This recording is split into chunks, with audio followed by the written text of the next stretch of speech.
Finding himself in an unfamiliar forest with only a pencil and paper, NC decided to continue drawing, because art had always been a refuge for him, even during difficult school years. Although his parents often threw away his drawing supplies, he saved every penny to replace them. Drawing was not just a hobby for him, but a way to survive. Before arriving at this strange place, Togo was both disappointed and determined. He lined over his newly purchased oil paints. His teacher entered with treats, a rare display of kindness that Togo seldom saw at home. Learning that Togo had spent his weekly pocket money on materials for his heart, the teacher brought mochi, tea, and fresh fruit from his garden to feed Togo. Togo barely noticed the snacks. Cherry tomatoes on the table caught his attention and inspired a new sketch. His teacher smiled and asked him to eat, because wasting food is wrong, but also emphasizing Togo's relentless passion for art. Unlike the criticism of his parents and school, his teacher gave Togo a safe space where he could express himself. That classroom was the only place where Togo's art was not judged. Despite frequent reproaches, mockery, or spoiled supplies, Togo did not give up. He promised never to stop drawing, even if it cost him his life. Soon Togo woke up, leaning against a tree, his mind foggy and sensations gradually returning. Togo found himself in a dense, mysterious forest, completely unfamiliar to him. He was still in his school uniform, and his memory was blurred. Glowing flowers, eerie sunflowers, and huge stone-like mushrooms surrounded him. This strange place from another world defied logic. Resigned to the impossible, Togo realized he had been transported to another world. Determined to survive, he went to explore the surroundings, hoping to find a village or someone who could help. The deeper Togo went into the forest, the stranger the plants became. Some, like dandelions and violets, seemed familiar, but most were completely alien. Hours passed, no signs of settlements, water, or food. Hunger was taking its toll. He looked at the sunflowers and thought they might be edible. Before he could try, someone spoke and warned him, which frightened him. Stunned that the flower spoke, Togo froze. The taste was disgusting, but it was the first creature he had communicated with here. When night came, the glowing flowers gave off a dim light. Togo leaned against a tree and wanted to sketch. He checked his jacket and found a pencil, an eraser, and several sheets for doodling. He took a flat stone in the flower's glow and began to draw. Despite hunger, thirst, and fatigue, Togo found solace in drawing. He took from the teacher's house his favorite mochi and barley tea. When he finished, the incredible happened. Mochi and tea appeared from the paper, real and tangible. His stomach grumbled, and although he felt dizzy, his body instinctively reached for the food. Togo bit the mochi and was amazed by its taste. At first, he was afraid that the drawn food would turn out to be a trick. But the tastes of urine and barley tea were as real as the gifts from his teacher. He doubted whether they were safe, but hunger overcame doubt, and he eagerly ate them. Togo was even more embarrassed by the fact that the paper somehow became clean, as if untouched, and he began to believe that his drawings could come to life. To test this, he drew mochi and tea again.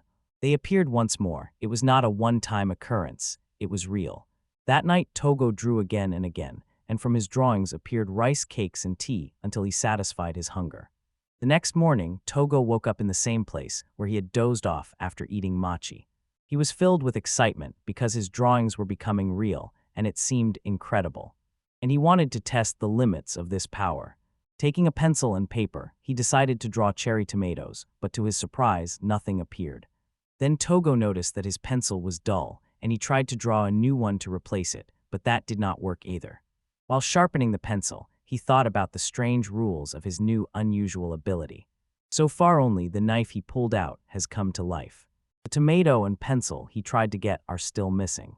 As the day shifted from noon to afternoon, he returned to what he knew well. Again, Mochi's sketch turned into real warm, soft mochi on his plate. While eating, he dreamed of a bed, a futon, or at least a blanket to make napping outside more comfortable. Then he noticed a red berry nearby. Smiling, he realized he hadn't seen such bright colors in a long time. Everything he had drawn so far was black and white, so he pondered. He grabbed a stone and crushed the red berry. At that moment, he understood that his drawings could only be black and white. It was a rule. Inspired, he spread the juice of the red berry on the paper and added color to his cherry tomato sketch. Holding his breath, he watched as the tomato came to life, plump and bright. Color was what made his drawings alive. They needed the right shades. White is suitable for urine, dark shades are suitable for barley tea and a knife. But the pencil he was drawing with was green. And the tomato did not turn out because it was not the right color. The tomato needed to be red. Perhaps skill in small details also mattered, but Togo now understood the basic rules. The problem was in his limited resources. He was tired of constantly eating mochi and wanted something new, like edamame. Moreover, this ability seemed like fate and a new beginning. No one else criticized or restrained him as before, and for the first time, Togo had a goal that belonged only to him: to collect colors and see how far his art could stretch. That evening, he covered himself with a thick black and white blanket that appeared by itself. Finally, he was able to comfortably doze off, although his back still hurt. By morning, Togo had already decided. He made a simple sketch of a bag, put on a white shirt, and was ready to go collect paints. Walking, he wondered whether minerals or flowers could help make paints. The answer came quickly when he found bright red flowers and crushed their petals with a stone. He hesitated, was not sure if it would work.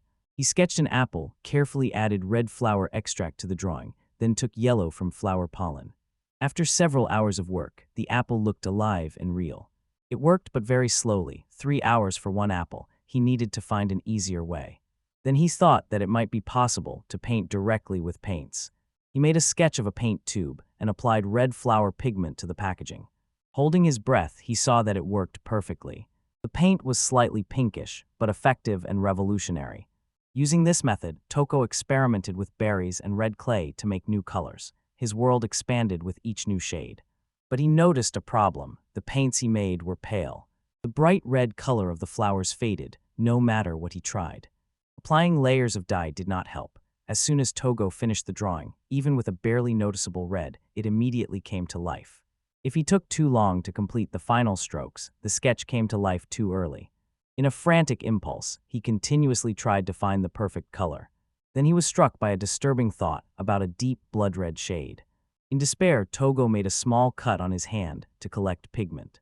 The method worked, and Togo's collection acquired a bright carmine paint, but its cost worried him.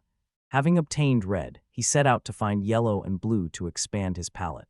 After several hours of searching, he found a huge lily, so large that he could go inside. The abundant stamens inside gave him more than enough pollen to make a bright yellow dye. Togo's hands were covered with pollen, and he poured a glass of water to wash them. The glass appeared, and while washing, he noticed another problem. He needed a constant source of water, not just a one-time sketch. There were no rivers nearby, so he decided to create one. Having found the perfect spot, he began making a detailed drawing on the stone, carefully conveying every detail from the moving water to its sparkling reflections. The project captivated him until nightfall, illuminated by glowing flowers. Togo, tired but satisfied, fell asleep nestled in the petals of a giant lily. The next day, he finished his masterpiece. He imagined the exact sketch of the spring, stood at the chosen spot, and waited for the moment, but nothing happened. He looked at the bare ground, disappointment grew, and at that moment doubt appeared. The drawing he had made began to move on its own. It shrank and spun, and suddenly right before them appeared the pure spring he had imagined. Togo was amazed. The sight seemed almost unreal, and when he approached the spring, a wave of dizziness overwhelmed him. His head spun, his legs buckled, and he fainted.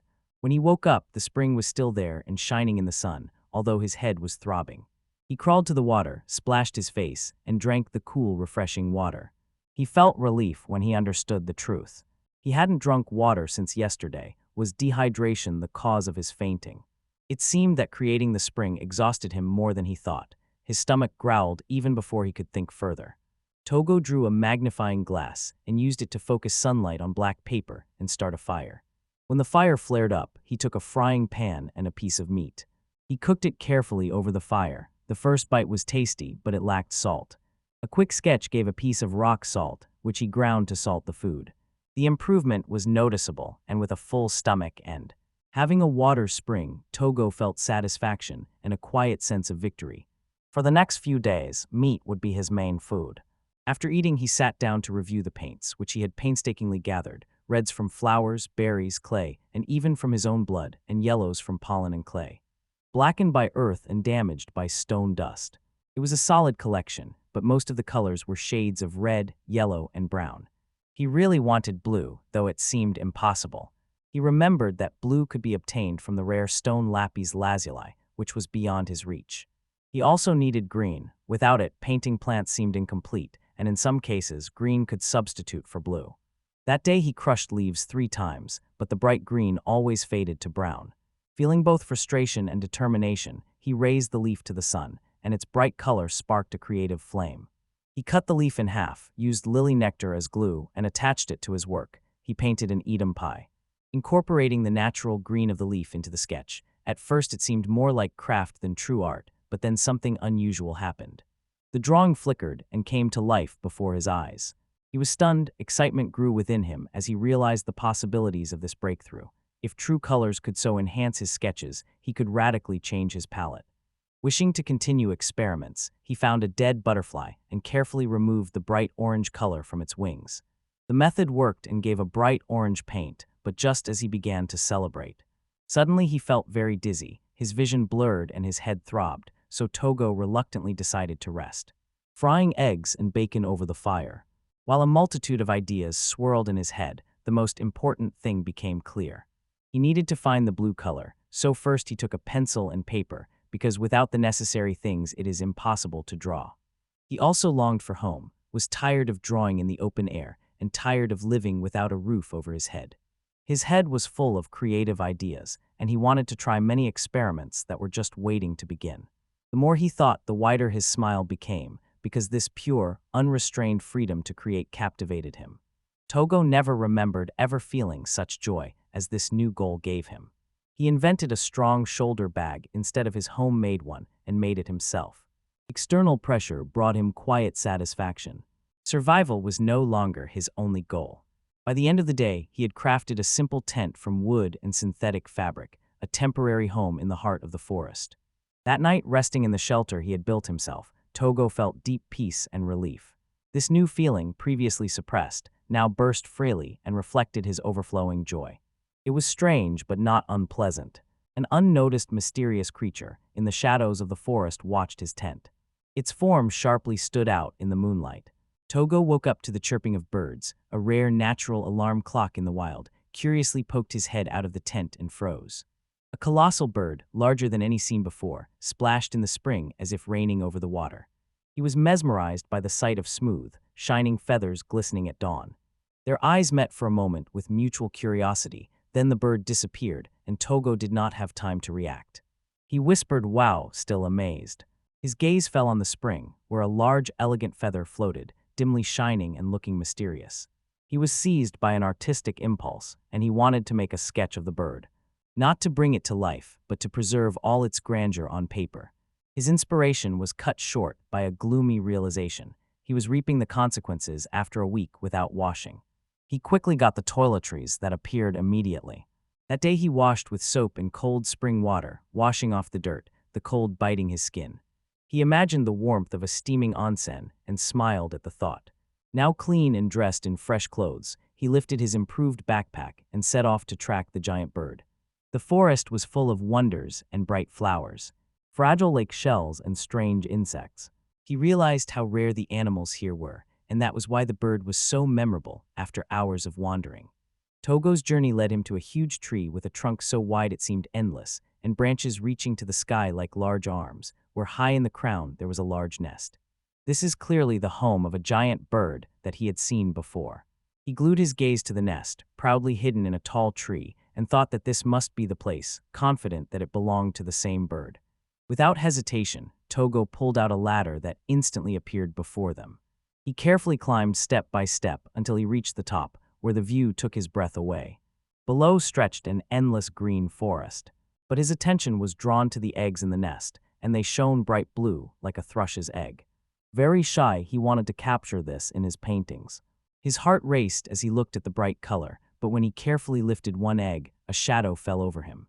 Turning around, Togo froze as a huge bird with a piercing gaze loomed over him. In panic, he muttered an apology and carefully put the egg back. He tried to run away, but the bird had not yet let him go and stopped him before he could get far. The bird grabbed him with its beak and pinched him tightly. Togo tensed up, thinking that it was the end for him, but then surprisingly, the bird slid its eggs toward him, as if inviting him to take them in his hands, be puzzled but relieved.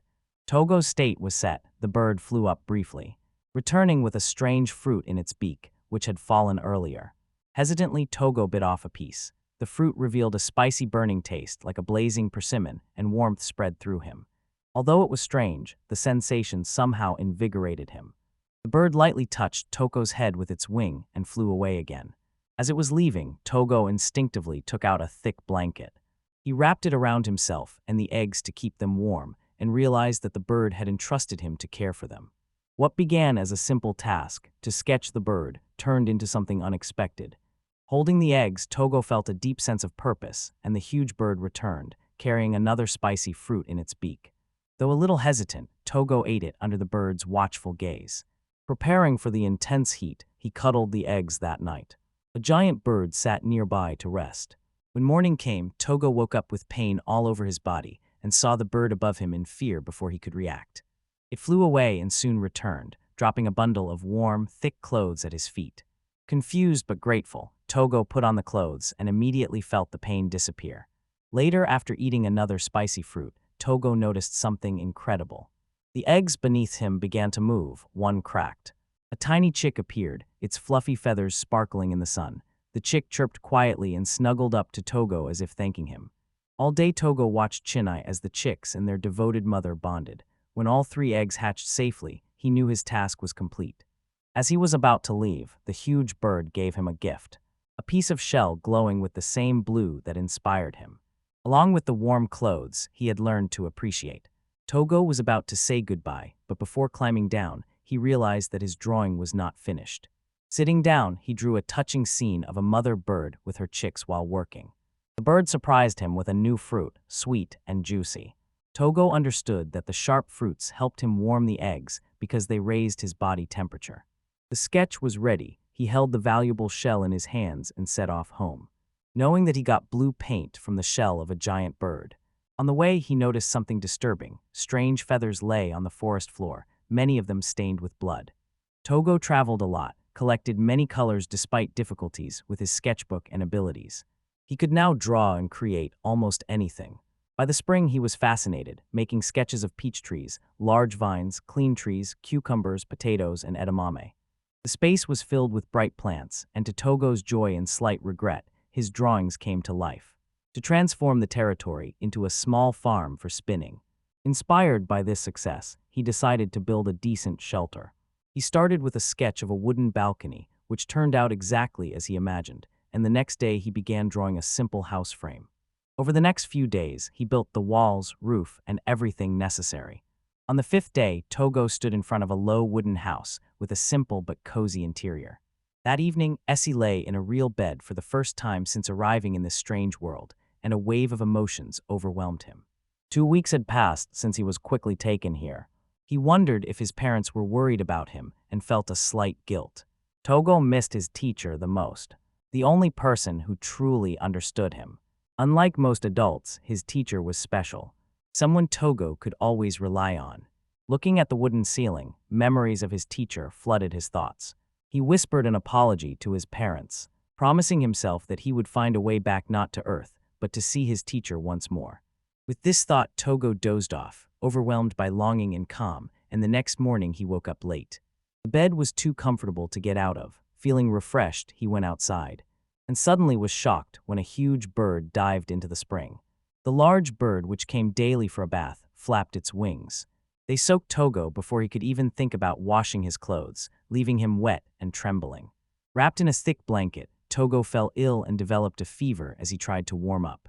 The giant bird returned, carrying new clothes in its beak. Togo froze with amazement when the bird offered to complement his outfit with a stylish cape that fit perfectly. Grateful but surprised, he could not understand where the bird constantly found these things. When his wet clothes dried, Togo resumed drawing. The giant bird occupied the old spring for several days, so he decided to make a new one. He imagined a smaller, artificial spring with a roof and elegant columns so that birds would not fly there. His pencil moved quickly, and it was as if a spring appeared in reality. Togo admired the smooth marble fountain, but noticed that the marble surface was still a bit rough. Before he could celebrate, he was overcome by strong fatigue. Creating large objects always tired him, but he thought that the constant flow of water made it worse, unlike a simple drink like barley tea or plain water. The spring was a semi-permanent system that continuously supplied water. Nevertheless, the effort paid off, and Togo got clean water without birds for his watercolor paints. The next morning he woke up and saw an unexpected sight. A pair of massive white wings shining in the sun. He ran to the window and saw a majestic Pegasus drinking from the spring, but something was wrong. One wing was cut, the white feathers stained with blood. When their eyes met, Togo hesitated, then carefully approached the Pegasus. Up close, its wounds looked even worse. Feeling sympathy, Togo took a pencil and paper and drew a jar of ointment. When it appeared, he approached closer to help. But the Pegasus flinched and retreated. Its distrust was noticeable. An awkward moment stretched until the Pegasus turned and limped into the forest. The next morning, Togo found the Pegasus again near the spring. This time it was grazing. Although it trembled and barely reached the grass, Togo decided to help and took a brush and created a fresh, juicy patch of grass that the Pegasus could easily eat. The Pegasus paused for a moment, then carefully chewed the freshly picked grass. Togo watched as someone ate calmly and felt a slight pride. He could not stop thinking about the creature's wounds and began to imagine that his art could directly heal real wounds. Filled with determination, he drew a detailed sketch of the Pegasus and carefully added bandages on the torn wing and injured leg.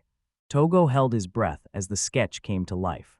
The change was gentle but noticeable. Bandages appeared, tightly wrapped around the wounds of the Pegasoid. Togo, lighthearted, left the house with laundry, and the cool air seemed to greet him. He approached the spring and from time to time glanced at the Pegasus resting nearby. Soon the winged creature noticed him.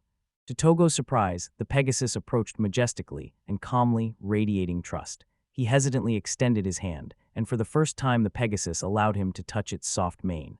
It was like a dream. The man established a connection with the Pegasus, and although his early sketch of the creature was imperfect, it came to life wonderfully.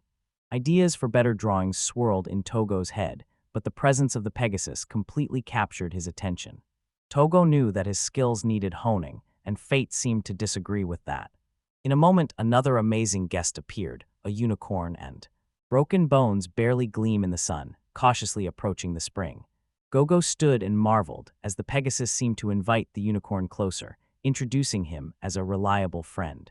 However, the unicorn was covered in wounds. Togo grabbed his sketchbook and quickly began drawing the injured unicorn, carefully adding bandages and, inspired by a sudden impulse, drew a bone in the picture. When the drawing came to life, the unicorn's reaction was unforgettable. His wounds healed and the bone, now whole, shone brightly, although it was only a replacement. The unicorn and Pegasus exchanged glances, their faces mysterious, but the unicorn seemed satisfied, even joyful because of the restored bone. When Togo went to wash at the spring, the unicorn approached closer, as his curiosity overcame caution. Slowly, Togo stretched out his hand, stroked the unicorn's mane, and gently touched the bone. As soon as his fingers touched it, a warm rush spread through his body. The bone seemed alive and vibrated with strange energy. He carefully removed the bandages and discovered that the bone was not just a replacement. It was real, fully regrown, even before Togo could understand what he had achieved. Suddenly he felt dizzy, his vision blurred, and his strength vanished. In a moment, Togo fainted. He suddenly woke up to find a huge bird hovering over him. Within a second, he realized that the bird was warming him with its body while he was unconscious. Fortunately, Togo whispered thanks, then turned to the Pegasus and unicorn, who was still standing nearby. Their curiosity again prompted them to examine the unicorn's bone. It was unquestionably real, fully restored thanks to his power. It was not just materialization, he truly healed something. The realization struck him like a thunderclap. It was extremely important. With new determination, Togo also decided to heal the wings of Pegasus. Yes, he would probably faint again, but seeing Pegasus's whole and splendid was worth it. So with a pencil in hand, he drew an improved Pegasus with both perfectly crafted and finely detailed wings. When the sketch came to life, the transformation was striking. Pegasus spread the restored wings, which moved smoothly and gracefully. Togo barely had time to enjoy the moment, and as expected, he fainted again. A week later, he had a new problem. The quiet yard turned into a lively magical sanctuary. Pegasi and unicorns arrived in waves, each time bringing injured companions whom Togo had to heal. He restored them for days, but constantly collapsed from exhaustion. Meanwhile, his growing herd sometimes left behind items, such as unicorn bone fragments and feathers. The unicorn gently lifted Togo onto its back with its bone, as if grateful and before he could object. Pegasus sharply caught him and carried him into the sky along with the herd. The view was breathtaking. Beneath him stretched endless green forests, and he froze at this beauty. For the first time, he saw the world from such a height, and the feeling was truly magical. While Togo tended the herd, cleaning and bathing them, the horse suddenly tensed, its ears trembling toward the edge of the forest. They became alert, sensing something nearby. Togo looked where they were looking, and for the first time since arriving in the strange world, he noticed another person, a teenager standing at the edge of the clearing with wide-open eyes, frozen in shock, clearly stunned and looking at Togo, around whom were Pegasi and unicorns. For a moment, Togo and the boy met eyes, and each was shocked in his own way. The tension disappeared when the unicorn pointed at the boy with a bone. He froze with fear, trying to calm the situation, quickly raised his hands and insisted that he had met Knockarm. Then suddenly said something unexpected, asking if Togo was the spirit of this place. Togo was caught off guard. He looked distrustful and loudly denied this claim. His voice startled the horses nearby, and their loud neighing drowned out all other sounds. The threatening posture of the unicorn frightened the boy even more, and he apologized several times for disturbing, quickly retreating. Convinced Togo with the help of some forest spirit. He learned that Togo was a person only later, but still could not say whether Togo was a man or a woman. For the boy, this meeting seemed part of a sacred legend, as if he had stumbled upon a holy place where an encounter with a spirit like Togo could be his doom. The boy named Redguard introduced himself as the second son of the respected Redguard family. When Togo confessed that he came from another world, regarding turning confusion into fascination. Redguard had heard stories about people from other worlds who appeared in his world, although he always considered them just myths. Now face to face with Togo, he realized those stories might be true and was grateful for the meeting. He warmly welcomed Togo in the forest of his family and even thanked him for coming. Meanwhile, Togo felt a strange sense of familiarity regarding Redguard, but could not say exactly why. The Redguard reminded Togo of his old teacher. He began explaining the surroundings and noted that his family's territory was not as grand as it seemed, although it was close to the capital and occupied a large area. Most of it was dense, unexplored forest. In fact, their control extended only to a narrow strip near the edge of the forest. Rengord said that this power was considered proper to the spirits, and they did not want to see people there and did not allow them to cut down trees or clear the land. The interested one asked why Regard ended up in a place everyone avoided. Regard's expression became serious when he explained that poachers were sneaking into the forest, hunting for Pegasus's feathers and for the unicorn. His voice was full of disappointment. When he asked if he noticed even the slightest hint of something suspicious about that, he stopped, then briefly told that several wounded horses approached him. They showed their wounds as a plea for help, but besides that he had no clues, and it was clear that Togo was not involved with the poachers. His frail stature and weakness made him an unlikely hunter. Redgar saw that Togo was not made for violence or bloodshed, and it was a relief, but it did not solve the problem. He sighed heavily, saw that the forest was teeming with Pegasi and unicorns, but finding the exact crime scene in such a vast wilderness was almost impossible, and it was getting dark. Regard admitted somewhat embarrassedly that he was completely lost. They were silent for a moment, then quietly asked Togo if he could stay overnight. Togo grabbed a pencil and notebook and quickly drew something before the fake could understand what was happening. A sofa appeared out of nowhere right in front of them, facing them. He carefully sat on the sofa, his eyes filled with wonder. It was some kind of magic. Faith could not contain her excitement as she questioned Togo. Togo looked no less surprised and muttered that he doubted the authenticity of this magic. But Faye was sure that he had never seen anything like it. He impatiently asked if Togo could create fire or summon water. Togo's expressionless look showed that he could not. He froze in shock. Togo, intrigued by the idea of magic in this world, felt bitter disappointment. In this world, it was rare to meet people who could not use magic. Togo leaned back, feeling defeated and realizing that he might lack basic skills here. That night he lay in bed, restless and unable to sleep. He felt uncomfortable because others were nearby. He reached for his sketchbook, wanted to draw Faye, but changed his mind. Instead, Togo drew a carrot, looking into the distance. He glanced at the Pegasus and unicorns grazing outside. The threat of poachers constantly hung over him, and he hoped the situation would be resolved soon. By morning, Fate happily ate the carrot alone, with a bowed head, praising its taste and sharing it with the magical horses. While Togo was cutting the carrot, he became interested in the fake spirit that was constantly talked about. Faye stopped to carefully choose her words, explaining that spirits are not quite like humans or animals. He suggested that they might resemble magic itself. It was believed that spirits live in forests and near springs and protect nature. Most avoided people, but some occasionally helped those to whom they were attached. They were capricious and mighty, and it was said that they possessed otherworldly beauty. The spirits were not ordinary at all. When the sun rose higher, Faye prepared to set off and thanked Togo for his kindness, and promised to track down the poachers to protect the horses. Togo watched him go. He remembered the first person he met in this world. Suddenly, a large bird sharply descended to the spring, carrying a scrap of paper in its beak. The bird dropped the letter in front of Togo, but due to the letter's incomprehensible language, he was confused and hid it. Soon Togo dressed warmly, apparently preparing for something, but the unicorn had other plans and quickly lifted him onto the Pegasus's back. Before he could object, the Pegasus dashed through the dense forest at a dizzying speed. The ride was so intense that Togo held on tightly, his heart pounding with fear and confusion. When the Pegasus finally stopped, Togo's relief turned to horror.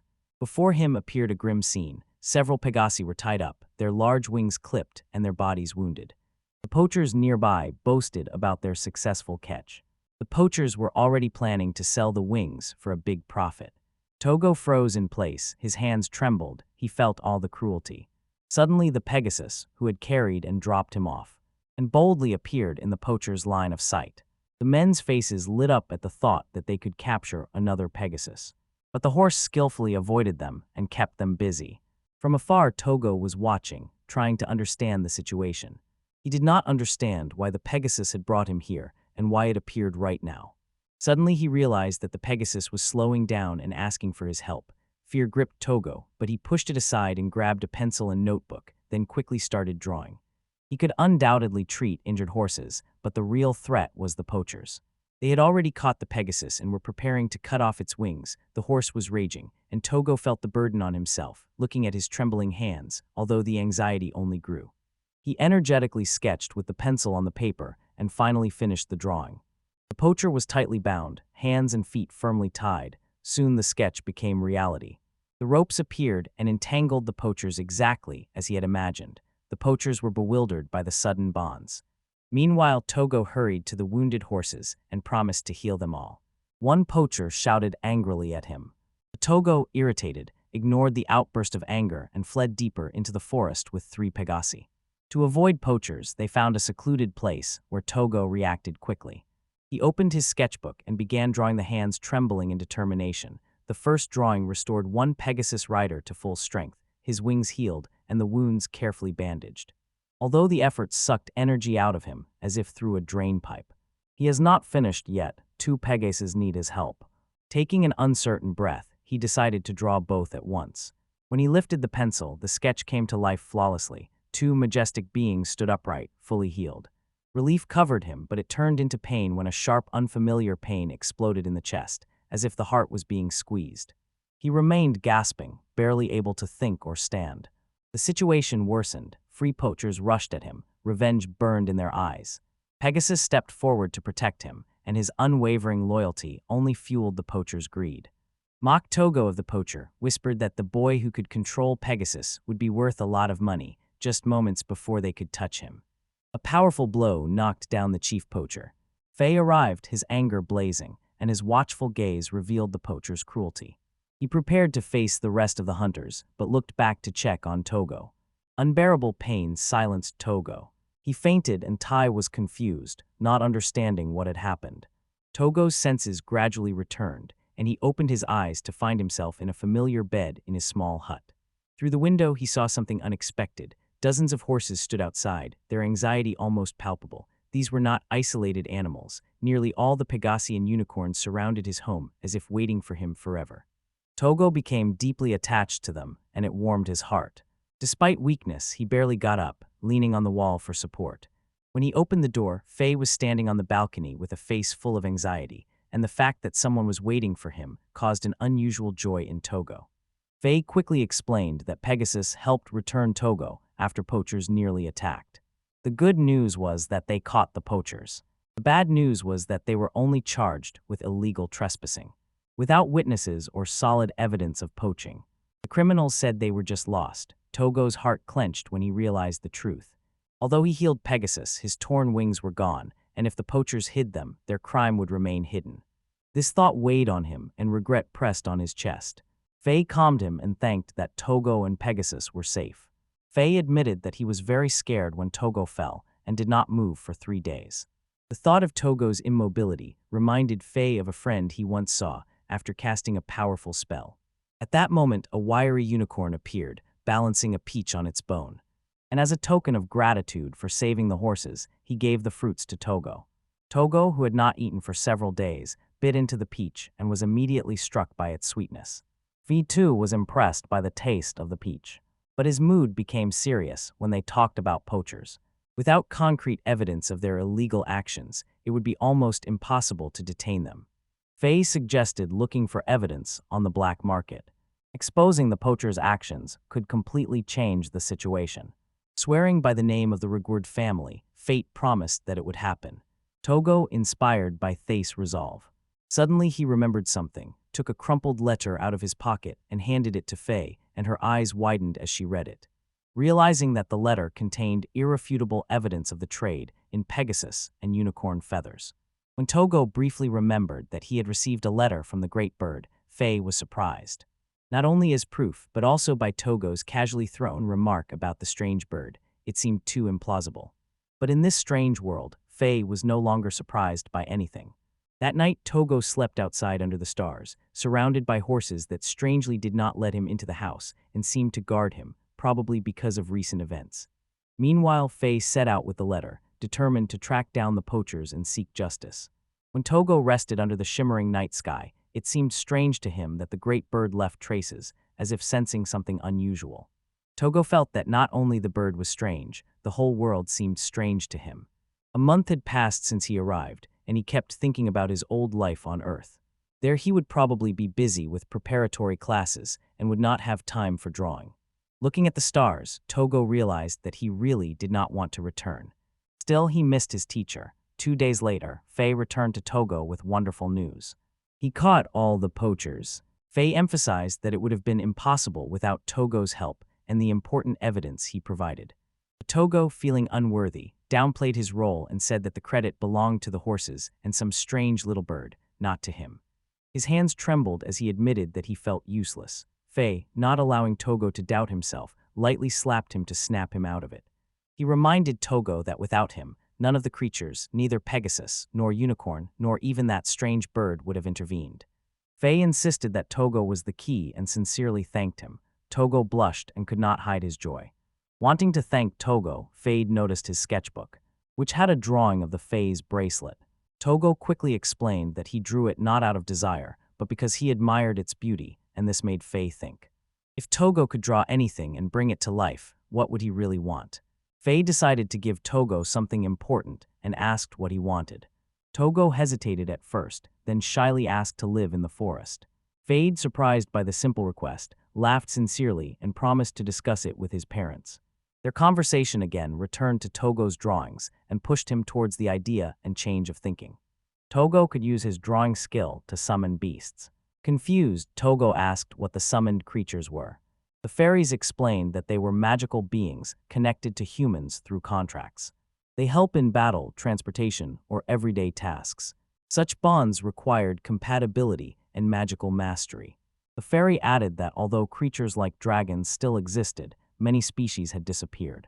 The mention of dragons made Togo's eyes shine with excitement. Faye proudly told how the first generation of the Redguard family made a pact with the legendary red dragon, which most could only imagine. However, Togo was not interested in having a dragon. His thoughts were occupied with the idea of sketching a dragon. His eyes shone with excitement, showing a new aspiration. Faye, noticing Togo's enthusiasm, did not fully understand him, but saw that he wanted to draw dragons more than to have one. After a few days, a heavy downpour soaked the forest and everything in its path, and under the rain, a group of figures in cloaks quietly moved among the trees, their leader holding a glowing pendant.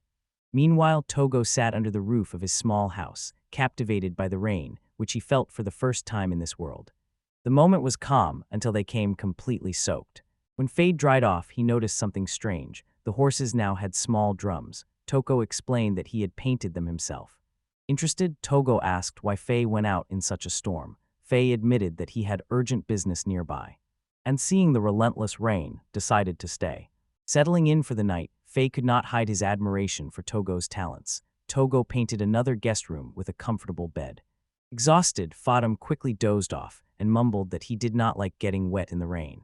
Togo, however, appreciated the calm, ringing atmosphere from the balcony, admiring the downpour and thinking about gradual generosity. Despite a busy life, Faye always found time to visit. Faye also handed Togo a formal letter recognizing him as a resident of the forest. However, Togo knew little about Faye. Only the fact that his family ruled the region made Faye a nobleman. If so, how did he manage to visit so easily? In Togo's mind, everything was swirling, especially when he recalled the period when he dealt with poachers on his own. The silence of the night was broken when horses neighed in panic outside, their cries piercing the calm. Togo's heart froze when he saw a group in cloaks approaching, led by a man with a pendant, and everything happened suddenly. The man clenched the pendant and summoned a large snake from the water, which was menacing. Togo stood paralyzed with fear before the huge snake. With one flick of its tail, it sent a sharp wave of water that destroyed the horse stable. The horses neighed anxiously, and Togo realized that this was the summoned beast that Faye had spoken about. The voice of the man with the pendant cut through the rain, praising Togo for taming Pegasus and the unicorns and emphasizing his uniqueness. Togo had no time for compliments and wanted to know what these people wanted from his troops. To his surprise, the man revealed his true goal. Fade, the second son of the Regord family. Quickly thinking, Togo said that Faye was not there. But the snake tightened its coils around him, cutting off his breathing. The man with the pendant smiled, insisting that he felt a Faye's presence. Togo tried another bluff and said that Faye had already left, but the snake's grip only tightened. The man in the cloak mocked Togo, hinting that the regular guards did not trust him and that true loyalty does not hide location during the phase. Meanwhile, the unicorn lunged at the snake, but his attacks were futile, as if he was striking water. Togo's thoughts raced while the man with the pendant played on his fear and doubts, trying to break him. Cornered and suffocating under the tight rings of water snakes, Togo faced relentless demands to answer, but remained silent and did not give even a hint about Faye, feeling as if he was drowning. Facetud remained restrained but fearless and demanded that the man release Togo. The air was filled with tension as Faye. The man's true goal did not retreat. Awakened by the noise outside, he quickly went out to meet the villains. The man in the hood sneered in Togo's face, laughing maliciously, while others threatened to cause him trouble. Eye to eye with Grimm, alongside Pegasus, the unicorn, and the forest spirit, he resolutely declared that he would not allow Togo to be harmed. The man simply laughed and paid no attention to the warning about the phase. He mocked Faye, told him to avoid senseless fights and to drop his weapon, saying the rain had made it useless. Togo looked surprised as Faye calmly removed his pendant. Earrings and bracelets, throwing them into the nearest spring. His restrained behavior hinted at a plan, even when he agreed to go with the man to ensure Toho's freedom. The man agreed, but his cunning was soon revealed. Without warning, the water snake attacked and struck both Togo and Faye simultaneously. The attack was so fast that they did not have time to react, and soon were suffocating inside the watery body of the creature. Their energy was fading, and their vision dimmed. Togo felt as if he was being pulled somewhere, and he saw the teacher who asked if he was still captivated by the art, even in such a difficult moment. The teacher's words sounded mysterious, but before Togo could understand them, he woke up with his hands and feet tightly bound. Confused and disoriented, Togo looked around and saw the unconscious Faye nearby. He shouted alarm until his face moved. The first step was to check Togo's condition. Seeing that he was unharmed, they felt relief, but it did not last long. They were imprisoned, captured by a man in a hood and his allies. Faye's eyes lit up with silent anger when he understood their situation. He apologized to Togo, admitting that Blaine had dragged him into it. Togo dismissed this, noting that the group was likely connected to poachers who had previously attacked him. He firmly said he was already involved in the conflict. Togo demanded to know the true Faye's identity. Faye took a deep breath and began to explain. As Togo suspected, the people in hoods were connected to poachers who traded rare materials from creatures like Pegasus and unicorns on the black market. When the poachers were exposed, their entire operation was threatened, and now they were seeking revenge. Fade, their main target, had been avoiding them for several days. It was then that he met Togo. Faye used Togo's house as a refuge, frustrated by his own limitations. His power was not truly his own, it came from the creatures he summoned. The accessories he threw into the spring house of fire spirits. But the rain made them ineffective. Having neither magic nor physical strength, Faye reminded Togo that in their world being without magic was rare. And he was one of the unlucky ones. Since childhood, he could neither use magic nor wield a sword. Because of this, he was considered worthless. Togo tried to cheer himself up, but before he could say much, Faye Nault drew a knife hidden in his boot. Fate resolutely promised to strip from him and Togo their cloaks. The ropes were cut, but escaping from the locked room was still difficult. Faye asked if Togo could draw and make a key, but without materials and a clear image of the key's shape, Togo doubted it would succeed. Having no other choice, Faye used his weak spark of the firefighters. Try to melt the lock with magic. When his face showed tension, he told more. He belonged to the Rigward family, descendants of legendary dragon tamers. Their family crest with the image of a dragon symbolized greatness. But neither his father nor his brother ever tamed a dragon, so their legacy was empty. He pretended to be miserable, but promised to keep trying. Before they could move on, the sound of approaching footsteps made them stop, and Faye quickly hid the knife in the bell of Togo. When the tripod figures entered the room, noticing the disheveled things and ropes, they interrogated Faye, promising to release her for answers. But when someone reached to open the cell, he screamed in pain because his hand was burned by the hot lock. Faye planned his escape. With a sudden flash of fire magic, Faye sent a fire explosion through the bars. A Faye's kick hit one of the men and knocked him down. In the confusion, Faye grabbed the keys, freed himself, and prepared to break out. He stumbled as he was leaving the cell, and a sharp blade cut his abdomen. Blood poured from the deep wound and stained the floor, and Togo stood frozen in shock. The danger was not over yet. The attack of a giant water serpent on the fairy, who, weakened by blood loss, could not evade. The fairy found himself in its crushing coils, fangs biting into him. It was a deliberate attack. Nearby, a man with a pendant directed the attack and wanted to keep him alive for now. He had plans for the fairy, so he needed him alive. Togo was promised safety if he did not resist, and he was considered potentially useful. Paralyzed by fear, Togo watched as the beaten and bloodied fairy was dragged away. In the cell, Togo collapsed to the floor, his head spinning. Fear paralyzed him, and he did not want to fight or risk pain. Togo only wanted safety, not conflict. But then the teacher's voice came alive in his memory. You will not stop drawing even on the threshold of death. Togo's hands trembled as he recalled the encouraging words and warm smile. A spark ignited within him that would not let him give up. Clenching his jaw, he reached for the Fae's blood on the floor and began to draw. Each line was a challenge of despair, a cry that he could still create the impossible because dreaming is free. But the blood ran out too quickly. In despair, Togo took the knife that Fae had left him. And without hesitation, he cut his own hand. The pain blurred his vision, but he continued. He had to finish the drawing. His teacher was right. He could not stop regardless of the cost. With his last strength, he completed the image. A brave red dragon, brightly standing out on the prison floor in blood. Suddenly, Togo was struck by a sharp pain in his chest, and his body grew cold. Sweat ran down his face, and the drawing disappeared, at least so it seemed to him when he lifted his head. Before him stood a majestic red dragon, huge and silent. The dragon's eyes fixed on him. Togo met the gaze and whispered a request to find the one who has the same color and help him. The dragon bowed its head. As far as I understand, to lick Togo's face. Then he rose into the sky. The dragon saw the water serpent attacking the Fae. The serpent launched water spheres with deadly accuracy, but the red dragon gave a powerful fiery roar, destroying the water and burning the serpent, leaving it charred and dead. Meanwhile, in the dark torture chamber, the weak and confused Fae heard the rumble of battle. When the dragon broke through the wall and held his breath, he recognized the creature. It was the red dragon, the sacred symbol of his family. The Fae looked in amazement and could not believe his eyes. Returning to the chamber, Togo, pale and exhausted, quietly laughed.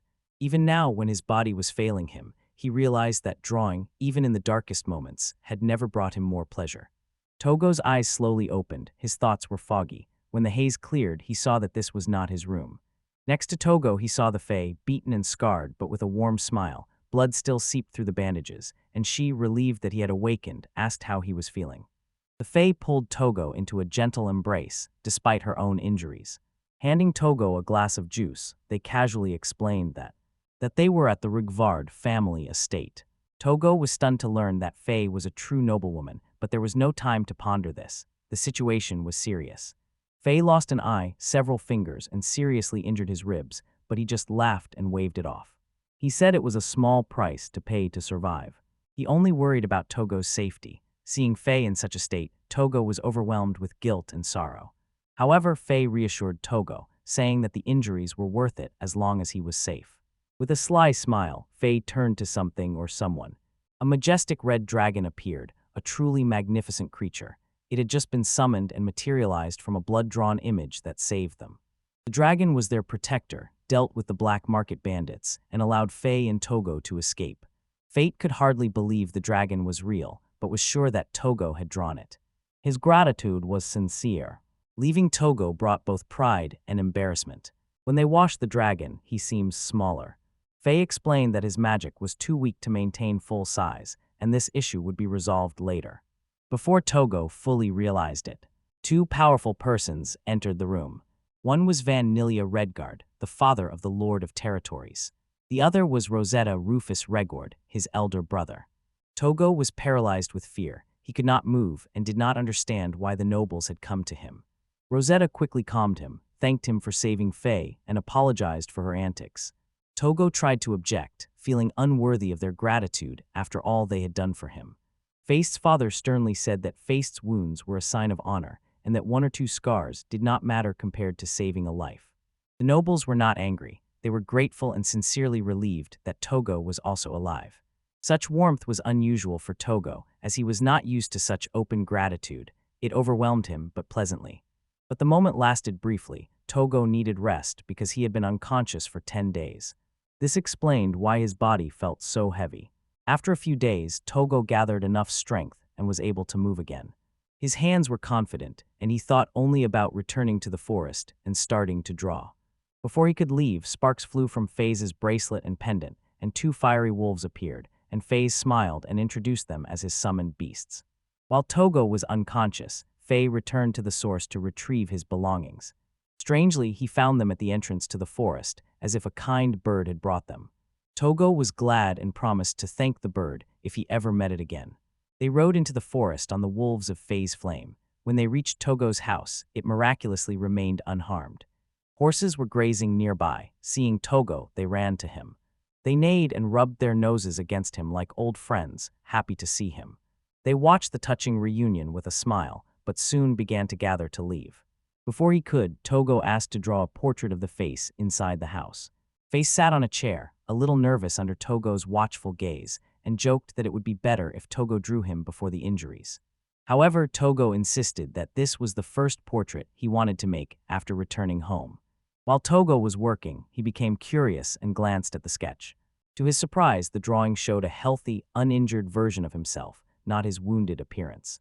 Faye was stunned because Togo was trying to heal him with his art. Togo confirmed this, explaining that if he could heal horses with his drawings, he could do the same for Faye. Without hesitation, they jumped up, took paper and a pen, and began writing a letter. He summoned his firebird and explained that he had ordered medicine to restore his fingers, but not for his eye, and canceled the order.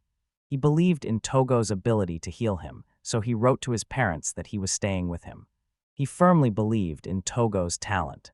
Inspired by the trust, Togo gave everything to the drawing and worked from morning till night. His brush moved incessantly, breathing life into the portrait. The next day, Togo was gripped by creative stagnation. It was difficult to choose suitable colors for the portrait to become bright. Faye called him several times, but Togo did not answer because he was completely immersed in work. Then suddenly, a red dragon appeared near their house. Faye shyly admitted that he told the dragon to stay away, but the dragon came anyway. Togo stared at the dragon in amazement, then exclaimed with delight. The dragon scale had a perfect scarlet shade for Faye's eyes, and this inspired Togo to make paint from them. Togo worked quickly on the portrait, and when he finished, the image impressed with bright colors and life. As soon as the painting was ready, Faye felt a powerful surge of energy, and the exhausted Togo fell. The magic that Togo just released completely exhausted him, and it was a feeling they had never experienced before. Soon Togo woke up in the hammock, squinting from the sunlight filtering through the trees, and Faye was nearby, smiling and warmly greeting him. Faye appeared fully healed, and this brought Togo great relief. He also felt lighter, as if a heavy burden had been lifted from him. Faye assumed that the magic of Pegasus and Unicorn, who were nearby, could help, and their magical connection with Togo worked easily, probably due to his natural bond with them. Before Togo could fully understand this, Faye pulled him towards one of his firewalls. Insisting that they go together to his family's house, Faye broke the formality between them. Laughing, he told Togo to stop calling him the Red Pumpkin. They fought together in battles of life and death, so Faye and Togo's sister simply called him by name. Togo hesitated but finally pronounced Faye's name aloud. It was the first time he called someone his best friend, and these words seemed new but comforting. On the way to Rigord's estate, Faye thought about how much had changed since the red dragon became his summoned beast. He was fulfilling dreams that once seemed impossible. Faye now had someone he could fully trust, Togo. And he was grateful for their friendship. The conversation changed when Faye suggested that Togo paint a portrait of his family. Previously, Fazi's portraits disappeared along with his wounds, and he wanted a new one to mark this moment. Suddenly, Togo remembered his former world and the joy of painting, especially memories of his teacher. Smiling, Togo agreed, because it was more than a simple request and a chance to create something special for a new friend. Togo and Faye arrived at the estate of the Grand Regard family, where Faye's father and brother warmly welcomed them. Rosetta and her father learned from the letter that Togo had proposed to paint a family portrait, and this impressed them. Full recovery became another pleasant surprise for his family. At breakfast, the table was laden with delicious food, crispy fluffy bread, jams, sausages, and stuffed eggs. For Togo, this breakfast was unlike any other. And he could not hide his pleasure, smiling and encouraging him to eat more. This caught the father's attention, and he wondered if Togo usually ate so little. Faye quickly explained that Togo often skipped meals when immersed in drawings. Sometimes they lived on just one fruit, the dedication to the art of Saint Togo. Faye's father unexpectedly offered Togo to become the exclusive artist of the Regard family or their contracted artist. Faye clarified that this means a generous salary for living expenses, funds for activities and orders for paintings, with the possibility to live with the family to ensure his well-being. It was a great opportunity, but Togo hesitated. Turning a passion for art into a career was a dream he had long been afraid to realize. Later, sitting alone by the fountain, painful memories surfaced again for Togo. He remembered a rainy night when he came to his teacher's house completely soaked. His teacher, though surprised, gave him a warm drink and a towel with a worried look. Togo explained that his family had thrown away all his drawing materials after he proudly told them about his success in our class. Togo's works exhibited at the exhibition received favorable reviews. His teacher strongly advised him to enter art school, but his family considered his hobby useless, and this dampened his enthusiasm. The teacher, who had a different point of view, explained that not all waste is bad. He described aimless activities, such as wandering in the rain, which seem like a waste of time but can bring unexpected benefits. Walking through quiet streets, watching the rain under the streetlights, and feeling wet sleeves sticking to the skin may seem pointless. Such experiences that nourish the soul, although society underestimates them, fill the heart. Placing his hand on Togo's chest, the teacher said that his heart seemed hungry and advised taking care of it. Delving into thoughts, Togo recalled moments from his past. The sudden appearance frightened Togo, who was sitting alone in the yard, lost in thought. Faye, having searched for him everywhere, could not resist curiosity and asked a strange question. The reason for his hesitation to engage in art could have been that Togo's paintings came to life. Simon from the state of Togo did not want to reveal the real reason for his reluctance. To avoid explaining, Togo nodded, pretending that the Faye's guest was right. Faye quietly laughed with relief and compared it to a childhood problem. That can be solved through early intervention. Embarrassed, Togo realized that Faye was not speaking literally. She explained that his magic was seeping out, caused the materialization of his paintings, and suggested magic training as a solution. Enthralled by the prospect of drawing without his creation coming to life, Togo eagerly began training with Faye. The first step is to recognize magic. They give Togo the top of a staff with a glowing crystal, a tool often used by beginners. When Togo grabbed the crystal, it flashed, changed colors, then the light ran to his wrist and disappeared. Faye explained that the staff helped to see the flow of magic. It starts from the hands, but with practice is felt throughout the body. Following the Faye's hint, Togo closed his eyes and felt an unusual flow of magic inside and around himself. Enthralled by this discovery, he wanted to continue training. That night, Togo secretly practiced again, surprised to feel magic stronger than himself. In the morning, he and Faye trained again in the yard, so the magic would not leak. Faye gave a short stick and ordered Togo not to let its light turn on. The task seemed simple. But Togo was driven crazy by it, like trying to hold back a curtain against the wind. Faye intervened, grabbing Togo by the wrist to help control the flow of magic and encourage him not to give up. The increasing pressure made Togo tremble, and he cried from overload. Exhausted and frustrated, he lost control. And with a bright flash that lit up the sky, the wand crumbled in his hands. Togo and Fasted Frozen are stunned, Faye with Rygrin. They acknowledged that taming such great magic might be harder than expected, and noted Togo's extraordinary power. Togo's magic, which had previously been dormant, suddenly went out of control and frightened the rigor on the estate, so the family urgently called a doctor. To cope with Togo's sudden, uncontrolled magical outbursts, which had not occurred before. Eclipse, the father and brother waited anxiously, trying to stay calm while the doctor examined Togo. Togo concealed his otherworldly origin, a secret known only to the regards and a few trusted beings. During the examination, the doctor asked if there had been anything unusual, such as reading a forbidden spell, meeting a spirit, or studying advanced magic. This caused an outbreak. Togo, unsure, shook his head. The eyes of the doctor and assistant showed that Togo had recently encountered danger, injury, illness, or monsters. Hesitating, Togo objected and looked at Faye, who quietly signaled to be silent. The doctor conducted a series of tests on Togo, from checking his pulse to having him hold a magic wand and wear a strange compass-shaped necklace. The room was tense. Everyone awaited the results and prepared for bad news. Instead, the doctor made a stunning discovery. Togo's magic was so powerful that it equaled the strength of court magicians after his recent rapid increase in magical power.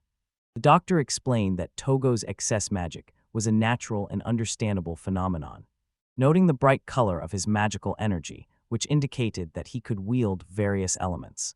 Impressed, the doctor advised Togo to go to the capital for further examinations and possibly join the royal magicians, an idea that shocked Gogo, although his father politely declined. He decided that Togo should be given time to get used to the sudden magical surge, and moving to the capital might worsen it. Although disappointed, the doctor and his assistant respected the choice. Provide Togo with a special tool for the ceiling, a magical silencer, to help him control his powers. Faye tried to ease the tension with a joke, but it was clear he was worried about Togo. The next day, panic arose when Togo's sealing tool could not withstand his enormous magical energy and broke. The doctor quickly recommended sealing tools based on magical stones, universal stones filled with magical power that can perform tasks. For example, lamps or houses that summon creatures similar to those Faye summoned with earrings for his beasts.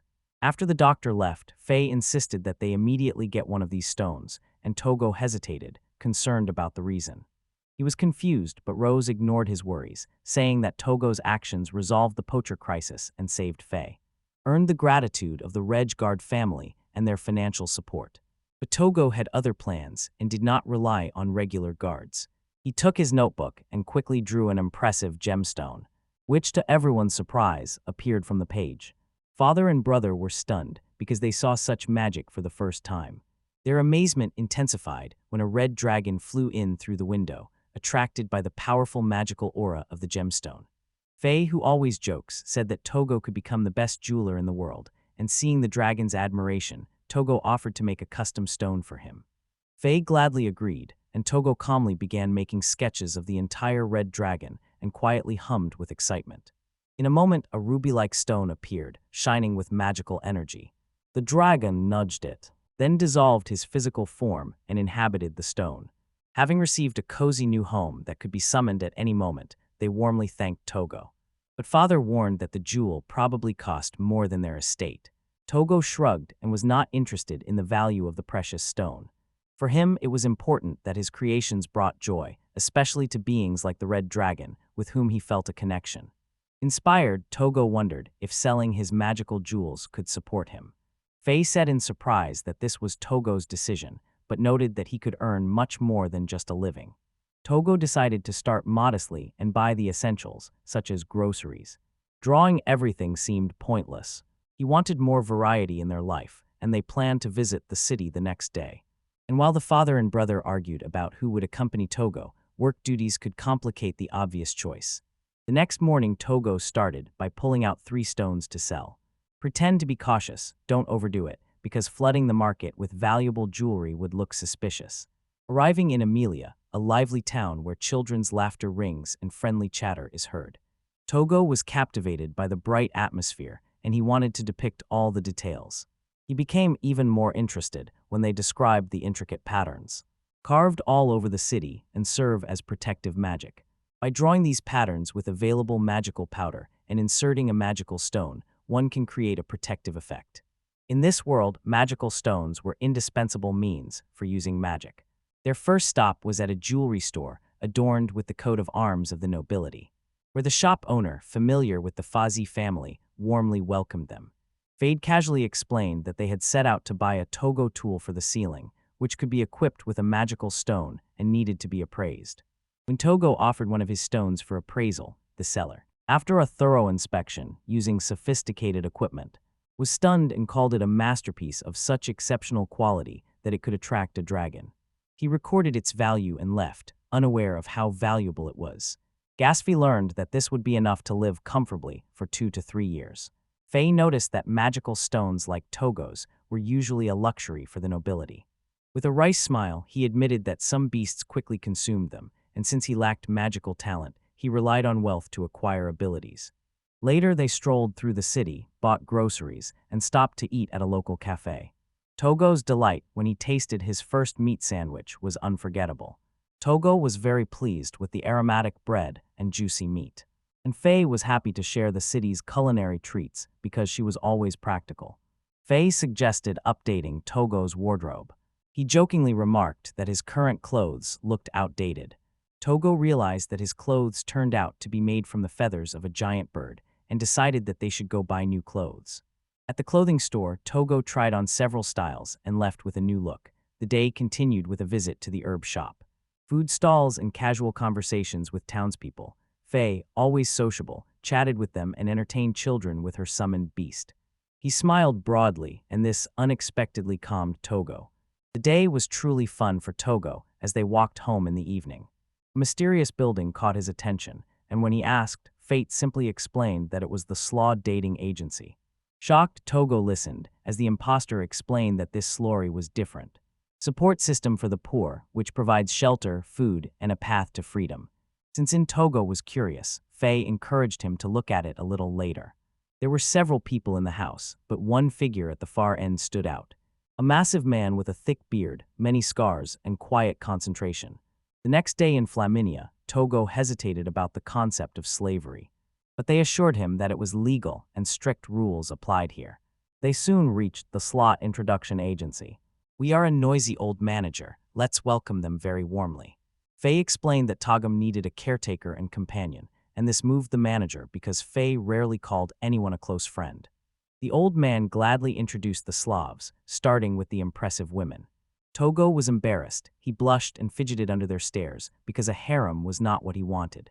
Fate played a joke on him for missing the chance for a good caretaker. Batoga decisively said that he could not feel calm with such a person. The manager tried to offer mature women, young men, and even children, but no one was suitable for Togo. Impatient Faye asked to show the remaining options. They went to the deeper sections of the agency, passing by cells with wild, rough-looking people. Faye explained that this was the sector for criminals, where dangerous people were kept behind heavy iron bars. Unfazed, Togo reached the most remote cell.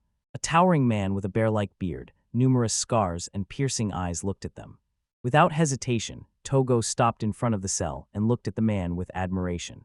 He said that she was completely fascinated. Faye became worried and asked if he was really serious, a warning that the man seemed dangerous. But Togo was not stopped by that. His fascination was not with the man's past, but with his body, which he imagined as the perfect model for a plaster statue in his drawings. Faye tried to convince Togo, saying that the woman was a model. Batogo, feeling awkward, refused because he was not ready to study carefully whether you know the form. His enthusiasm surprised Faye, who again tried to talk to him, noting that this man was not a caretaker, but an experienced killer, and he himself confirmed this by showing his badge. In over 10 years, 2 murders led to 7 sales, and his only skills were fighting and surviving. Togo, captivated by the man's muscular body, does not retreat and sees in him not a criminal, but a perfect artistic specimen. Resembling a living statue, Faye made a last attempt to dissuade Togo, but he was deaf to her warnings and lied about the man's past dangers. For Togo, this man was a true source of inspiration. They muttered about Togo's strange preferences and gave up. And even the manager, surprised by the choice, completes the deal. So Togo left with his first guardian. Hardened by battles, a former prisoner, unprepared for what awaited ahead. Later at the Grand Regard estate, interest gradually arose. He wondered why Togo did not choose another Slavic man and was irritated by this decision. Togo was determined and wanted only this man. Faye carefully explained the unusual choice, noting that the man was a slave and wore a metal bracelet that marked him as a criminal. However, Togo was not dismayed when the man appeared neat, with neatly combed hair and no beard, and his new appearance was impressive. His strong physique resembled statues such as Hercules or Laocoon. Togo greeted him and asked what his name was, only to find out that he no longer had one. Faye understood the hint. The man wanted his past to be left alone, and suggested that Togo name him instead. After a moment, inspired by the man's stately appearance, Togo chose the name Leo Coles, which the man unexpectedly liked. After meeting, Togo and Leo Coles set off into the forest to begin the borrowing phase and summoned beasts for the journey. They soon reached Togo's secluded house, surrounded by nature. Leocalis was amazed when he saw that wild Pegasean unicorns roamed freely not as summoned creatures, but as animals that Togo had healed and befriended. Togo offered Leo a guest room, but he refused because he did not want to live under the same roof with the host due to his criminal past. Togo reassured him by showing a special metal bracelet that guaranteed Leo could not cause harm or disobey him. To make Leo feel more comfortable, Togo offered a separate house. Smiling, he began to draw a sketch, while Leo watched embarrassed. On the page appeared a simple, cozy wooden house, and in a moment it appeared right before them, and Leo, surprised, asked how it happened. Togo waved it off and said it was a usual thing, advising him to get used to it. Togo indifferently remarked that such tricks were usual for him, and this made Leo, a burly former prisoner, sigh, realizing that his new host was not typical at all. The next morning, Togo was drawing enthusiastically when his wrist gadget rang, and then there was a knock. Opened the door and saw La Croix, who apologized for dozing off and was expecting trouble. Togo, puzzled by the thought that someone might be worried, dozed off, which he never imagined because he once overslept for 10 days. Calmed Lacoris's fears, found a way, and shifted attention. They pull out a huge piece of meat for their lunch. Since Togo was not good at cutting meat, La Croix took over himself. His knife movements were precise and almost artistic, and each piece captivated Togo. Lacoric noticed Togo's gaze, but paid no attention. Soon they made sandwiches and sat down to eat, although Togo knew that one should eat properly. La Croix had no particular preferences in food, and Togo was fine with that. Quietly ate Loki's set, thinking about his role. Togo chewed slowly and explained that his needs were simple. Remind him to eat when he gets absorbed in his sketches, change the tool on the ceiling daily, and most importantly, pose as a model for his works. Togo admitted that he was not a professional artist, he just loved to draw. After the meal, Loki agreed, and they began to work. In a quiet corner of the house, Loki posed, and Togo made a sketch. The moment seemed ordinary, but for Loki it was not. He was used to being perceived as a criminal, not a friend. He was troubled by Togo's kindness and ease.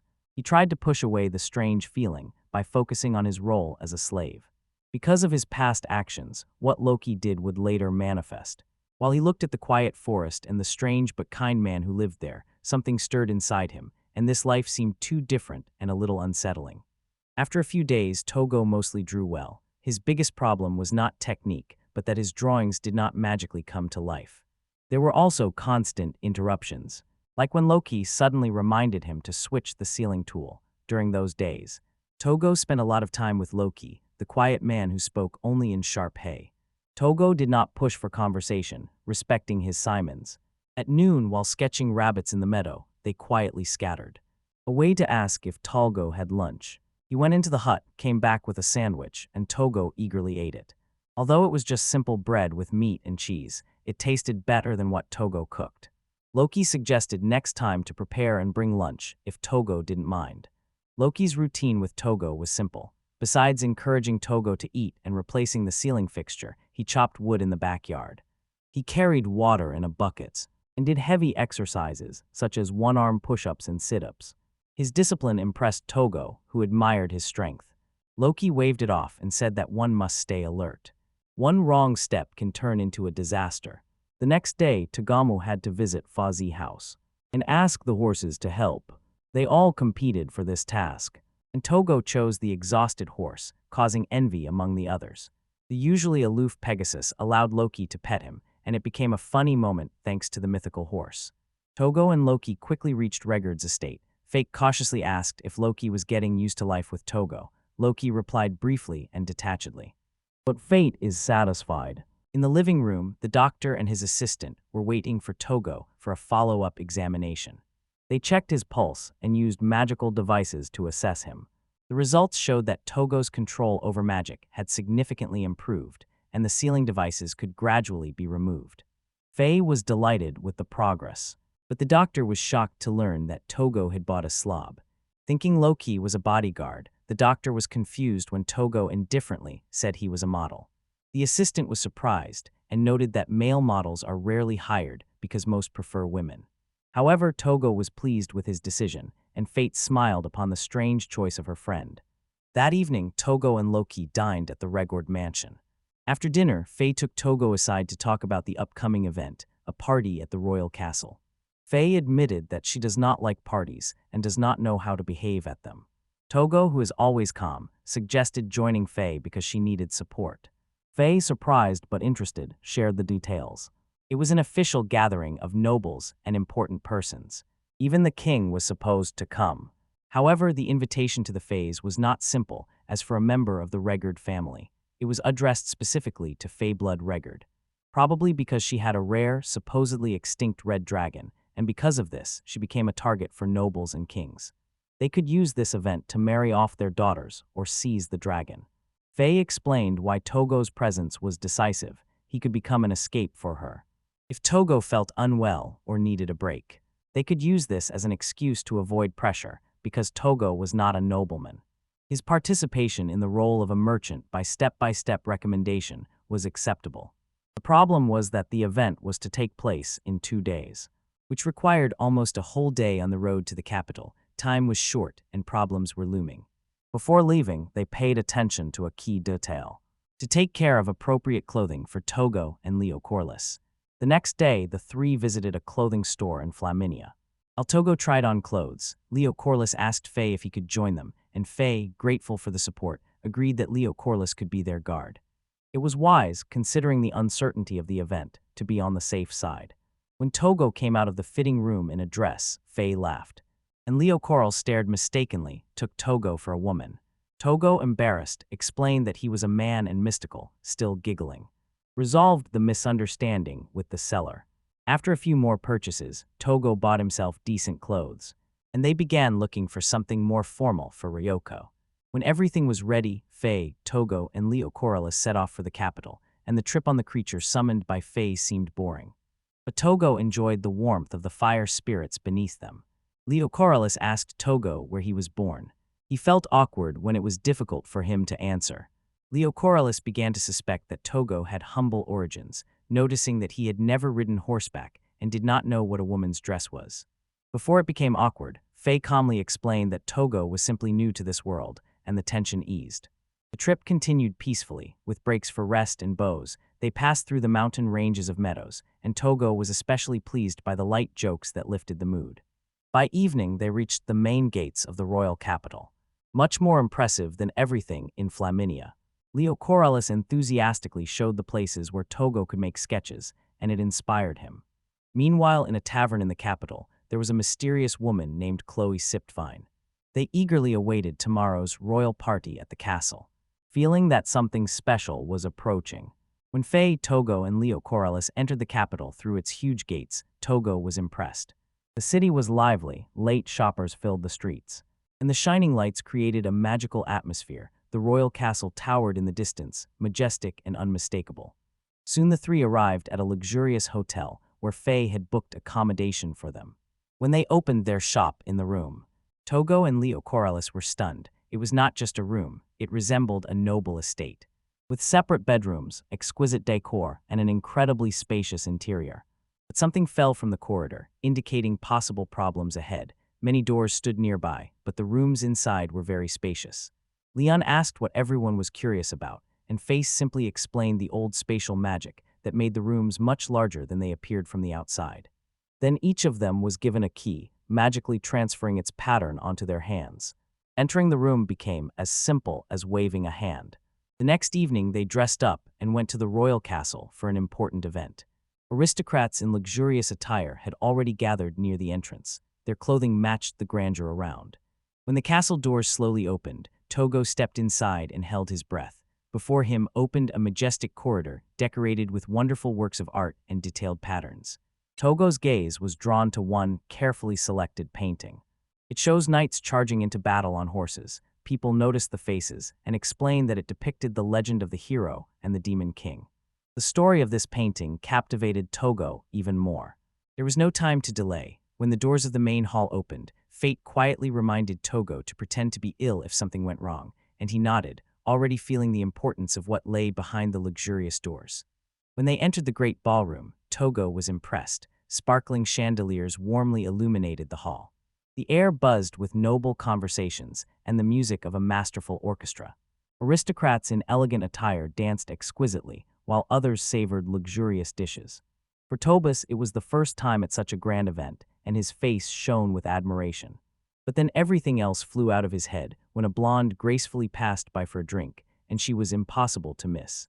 Her refined posture and radiant facial features made Togo freeze and look as if enchanted, and when she noticed him, she smiled warmly.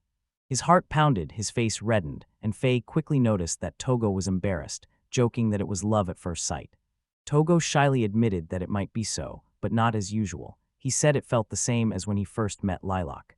He explained that he really wanted to paint her, and Faye and Lilac exchanged puzzled glances, not knowing whether to laugh or sigh. Faye jokingly noted Togo's strange priorities, but was glad that her friend showed interest in women and perhaps was heading toward love. While Togo tried to calm down, a majestic voice pronounced the name of the Fays. The king formally greeted the Fae and apologized for the last-minute invitation. They answered politely and elegantly, but his curiosity. He sharpened his voice and asked why the king invited him, not his father or older brother. The king paused before admitting that he was killed. He had heard rumors that Faye tamed the legendary red dragon as his summoned beast, and he himself wanted to see it, smiling politely. They touched the magical stone on his pendant, and suddenly a light flashed. The legendary dragon appeared. Its deep roar sent waves of astonishment through the hall. The nobles whispered in shock. The dragon stood calmly and powerfully beside the fairy, but when the king approached closer, its eyes narrowed. And it let out a loud rumble that shook the room and stopped the king in his tracks. Fate quickly apologized for the dragon's reaction and brushed it off with one movement of the pendant. Before disappearing, the dragon carefully scanned the room. Its hostility was palpable. Faye barely managed to apologize again when the king waved it off. His curiosity only grew, for the very thought that Faye could control the legendary red dragon, a creature from ancient myths, fueled his fascination. Faye modestly dodged the king's praise, saying that too many merits were attributed to him.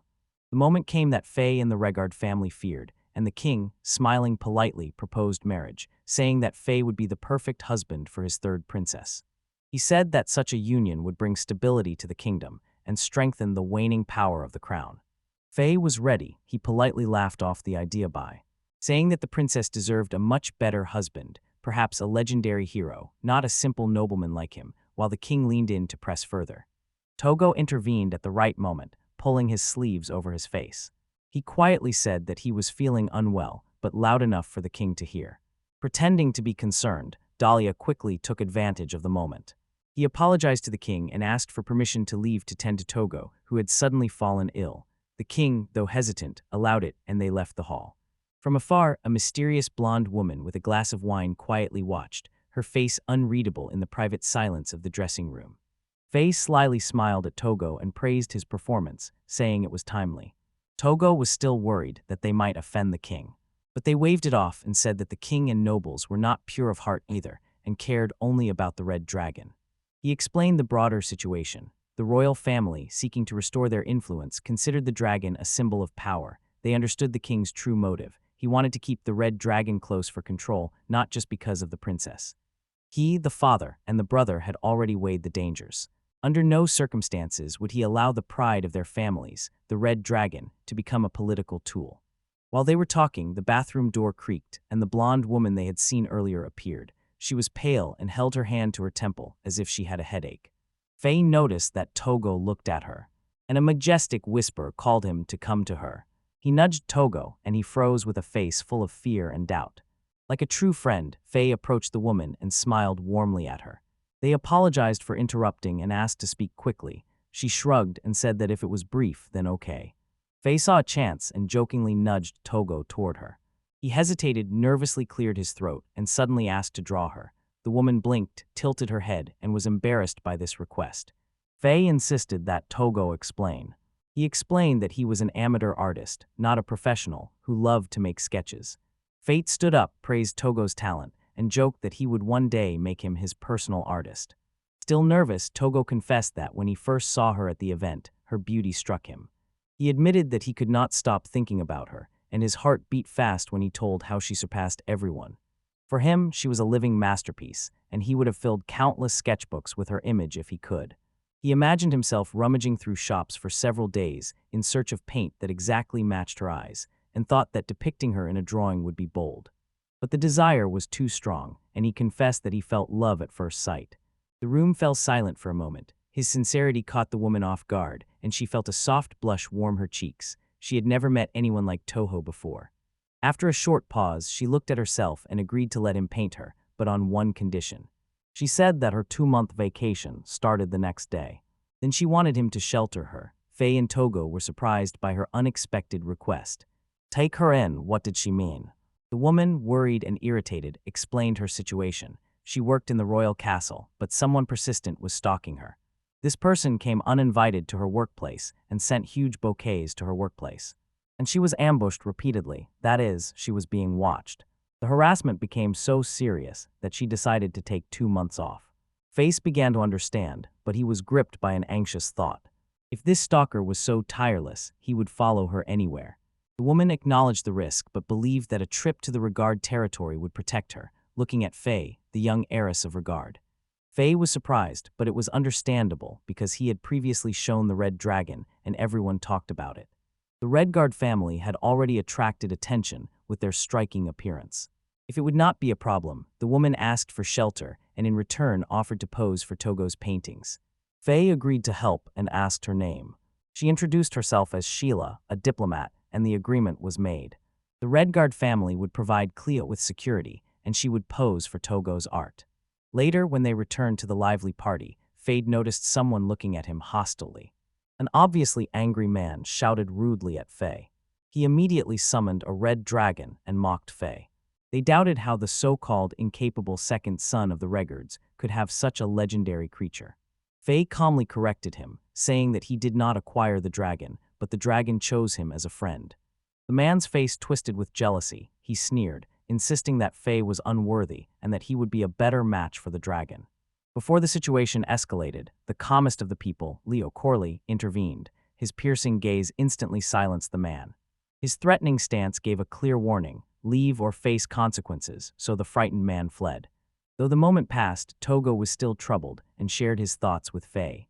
Faye calmed him down and explained that the red dragon chose him because of kindness and reliability. He saw the dragon as a friend, not as a prize, so they became friends. When Fate heard this, she felt relieved. You smile, understanding how lucky he is to have Togo as his best friend. After the party, a heavy rain began over the capital. When Fade, Togo, and the locals were wearily returning to the tavern, Faze silently decided to quit partying for a while. They were too exhausting. The night still brought a reward, and they met Chloe, who agreed to pose for Togo. When they settled in, Leo Corliss, completely unaware, asked if Togo bought Slavs, and Fade quickly explained that Togo hired a woman for a certain purpose. The locals stopped, seeing how willingly Togo was preparing a sketch. He often wondered if all his thoughts were about drawing. His straightforwardness left Togo depressed and made him apologize. Leo Corliss, noticing he might have seemed harsh, reassured him. He said he did not blame him, it was strange, but he gets lost in art. This is much better than being consumed by dark thoughts. Interested, he asked Togo if he really sees the world as so beautiful. Togo nodded and looked at the rain-soaked window. He pointed to the city under the rain and said that the street lamps seemed to make the light fall and called it beautiful. His sincerity surprised the locals. They nodded and also admitted it was beautiful.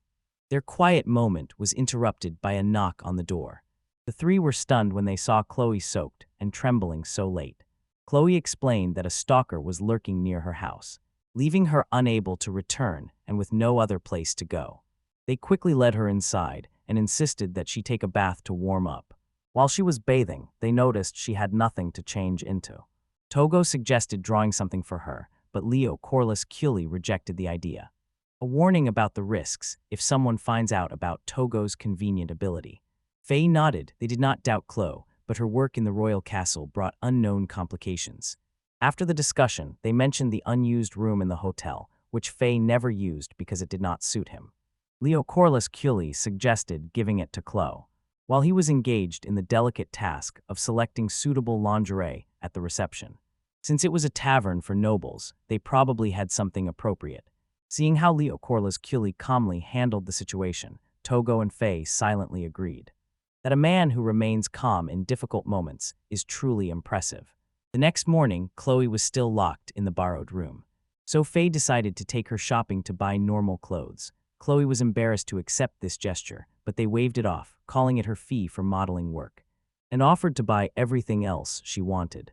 Chloe enthusiastically talked about a tea brand sold only in the royal city and invited them to go with her to buy it. Togo walked behind, thoughtful. Phrases about Chloe's work in the royal castle lingered spun in his head. This made him think about possible complications. After Chloe chose clothes, they all went to the tea shop. On the way, Chloe stopped by a pawn shop, and Togo was interested, and when he asked what she saw, she was looking at the window display with knives and wondered if they might need something like that. Faye noticed that such a weapon did not suit Chloe's build when she asked Leo Corliss for his opinion. He is the man who looks at the sword in the display case. Worried, Faye and Togo called him. Leo Corliss apologized and said he was just dreaming.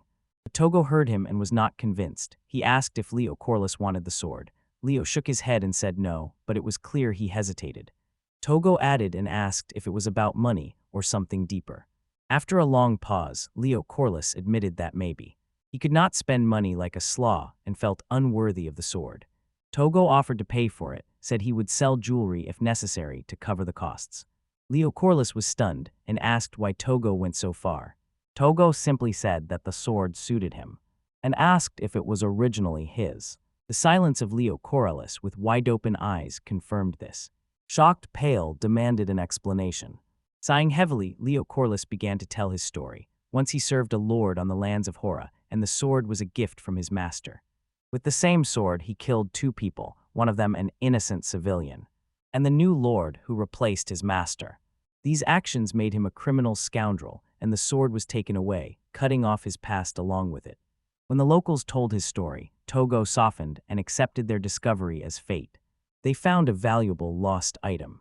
Togo immediately went to the pawnshop to buy the sword, but the frightened locals stopped him. He asked in a trembling voice why Togo made such sacrifices for a person like him. Togo paused, did not know how to explain. He admitted that he poorly understood slavery, but he knew that the happiness of others brought him joy. He also knew what the pain of losing something valuable was, an admiration for its restoration. Despite Togo's sincerity, the locals were still stunned, his body trembling, and they doubted whether he was worthy to carry the sword. Faye boldly intervened and demanded that the seller hand over the sword. The old man noticed that this was a unique Miri blade, and it was expensive. This did not stop Togo, he was ready to pay. They encouraged the locals to agree to this and resolve concerns later. Togo remained determined. Soon he left the shop, carrying the sword with difficulty. Leo Corliss looked at the blade, emotions raging within him, and he did not understand why Togo did this for some loafer. He said he was afraid to kill someone again because of it. Togo calmly assured him there was nothing to fear and simply said that the local was not that kind of person. Attention was drawn to his caution that he did not trample flowers in the forest and to the trust the horses showed him. Leo Corliss trained persistently. He realizes the harm that a reckless step can cause. Togo considered the sword his and was not interested in the locals' past. He acknowledges his secrets, but feels that the locals regret it because of this, and the desire to use it again. Faye added that Lei Oculus now has no choice because the sword has already been bought. She declared locals the guardian of Togo, foreseeing difficulties they could not handle on their own. Leo Corliss, burdened by the past, thought about Togo's praise of his hands and trust in his face. He understood that his criminal status as a slave was a problem, but it was his chance to redeem himself. With determination, the locals knelt before Togo, accepted the sword with the grace of a knife, and began to protect him as a second lord and friend. Things returned from tea shop, clumsily interrupting the moment and marking the beginning of a new chapter. In a few days in the forest, Togo drew the locals who posed with a sword. They said it was unusual. Togo, please ask with your drawing how the sword felt. Leocorlus is still unsure how to use it. He faithfully played the role of his guardian. Togo, realizing this, remembered it was time to visit Amelia, where everything remained locked. She warmly welcomed them and invited them in. Chloe enjoyed the peaceful rest and always considered the familiar place magical.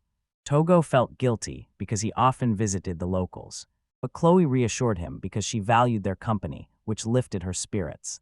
After Chloe prepared tea, she posed for a portrait, and Togo began to draw her bright smile. Interested, Chloe asked Togo if he ever got tired of drawing every day. Togo Paz looked puzzled, as if the concept of fatigue was foreign to him. Locals said that Togo loved art immensely and joyfully painted people every day. Chloe saw a deep connection between Togo and his craft.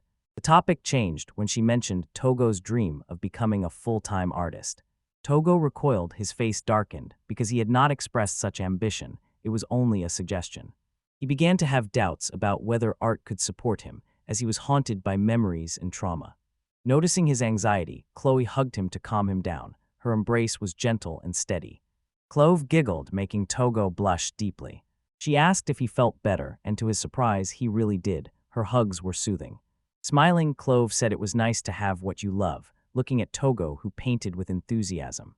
Curious, Togo asked if she had a hobby. Clove Paz then said she liked shopping, but she wouldn't call it a hobby. And remember her skill in brewing tea. She poured Togo some more tea, its warmth spreading through his body.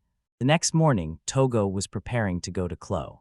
The spirit of the firebird from the Fae brought a letter. It was impossible to read it. Togo handed the letter to the locals, and they found it concise.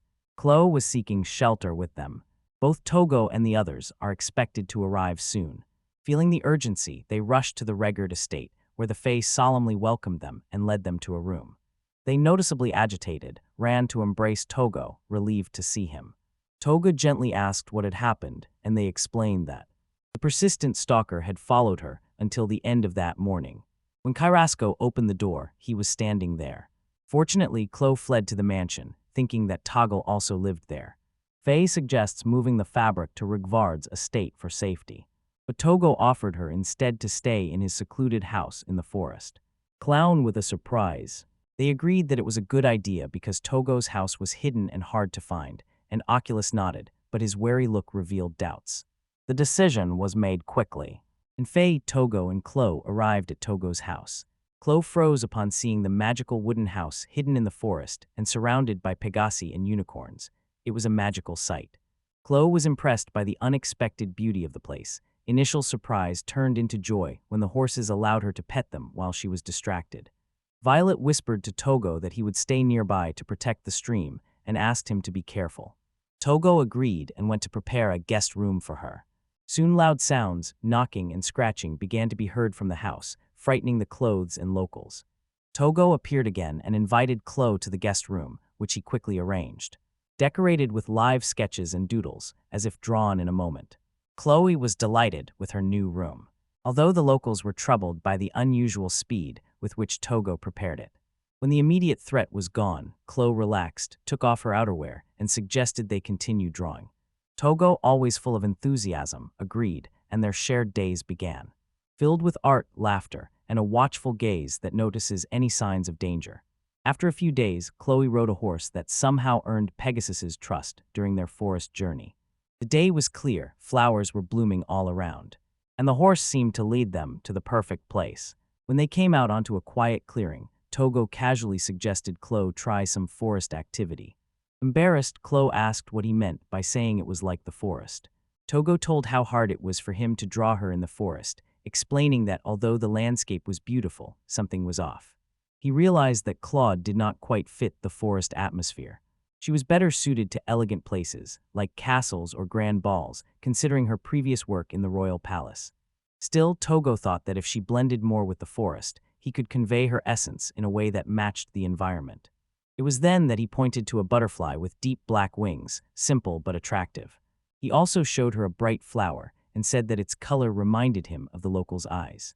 When it was necessary to describe the color of closed eyes, Togo stopped. They quickly looked around and then pointed to the sky. Raising their eyes, they saw soft sunlight filtering through dense green leaves. Smiling, Togo said that was the color of her eyes. He added that Claude was beautiful in every way, but her eyes especially impressed him. Claude was speechless. Her cheeks flushed as she looked at the shining light. No one had ever praised her eyes like that before. His words had no effect, so Togo called her to look at a bright red fruit on a nearby tree. He explained that it was the first red color he used in his forest sketches. He became curious whether it was safe to eat this fruit, but admitted that he was not sure if it was poisonous. Claude quietly laughed and assured him that it was not poisonous, but it was not tasty either, remembering how she tried it in childhood. Trusting her, Togo ate the fruit and immediately grimaced. Clue giggled, warning him about the taste, but his reaction seemed funny to her. Despite the unpleasant taste, Togo waved it off and said that even bad food probably nourishes the heart. Chloe tilted her head in confusion. Togo said that once his teacher taught him that even things that seem useless at first glance are needed for the soul. This simple wisdom touched Chloe, and she quietly admired him. He decided to take the red fruit home. Not to eat, but to make paint from it. It was unknown why, since he already had many red shades. Togo simply found value in small things that seem unimportant, and casually called it food for the heart. Leo Corrales, noticing that his paint collection was constantly growing, said that it was only accumulating, and Togo Grind remarked that even the useless can become useful. Leaving clothes embarrassed, he explained that there are losses one can afford, and there are those one cannot. As if looking at a beautiful sky, Togo continued, explaining that pondering the taste of a strange fruit or walking endlessly is actually not a futile matter. These unnecessary things nourished the soul, and the heart revived from them. Drawing food will not feed the stomach, but it fed its heart, and without it the heart will wither. His words opened something in the clay, like a window she knew was closed. His gaze was beautiful and showed a wonderful young man, shaped by a wise teacher. Chloe was a little envious and regretted not having learned such lessons while they walked to the great field of flowers. Togo's cheerful character filled the air. Chloe noticed that his presence gradually changed her. Her eyes, which were once full of longing, now quietly shone with hope. They spent the day weaving flower wreaths, a simple task that unexpectedly eased her heart. Evenings passed with shared dinners and sincere laughter. In the morning, the great bird joined them by the well, a faithful friend, while they washed clothes, and later Togo settled in the forest to paint. His concentration made her sharper. One day they come with a gift, dressed in the same radiance as Khlo herself. Togo quickly depicted her joyful smile on the canvas, but the deeper feelings in her eyes puzzled him.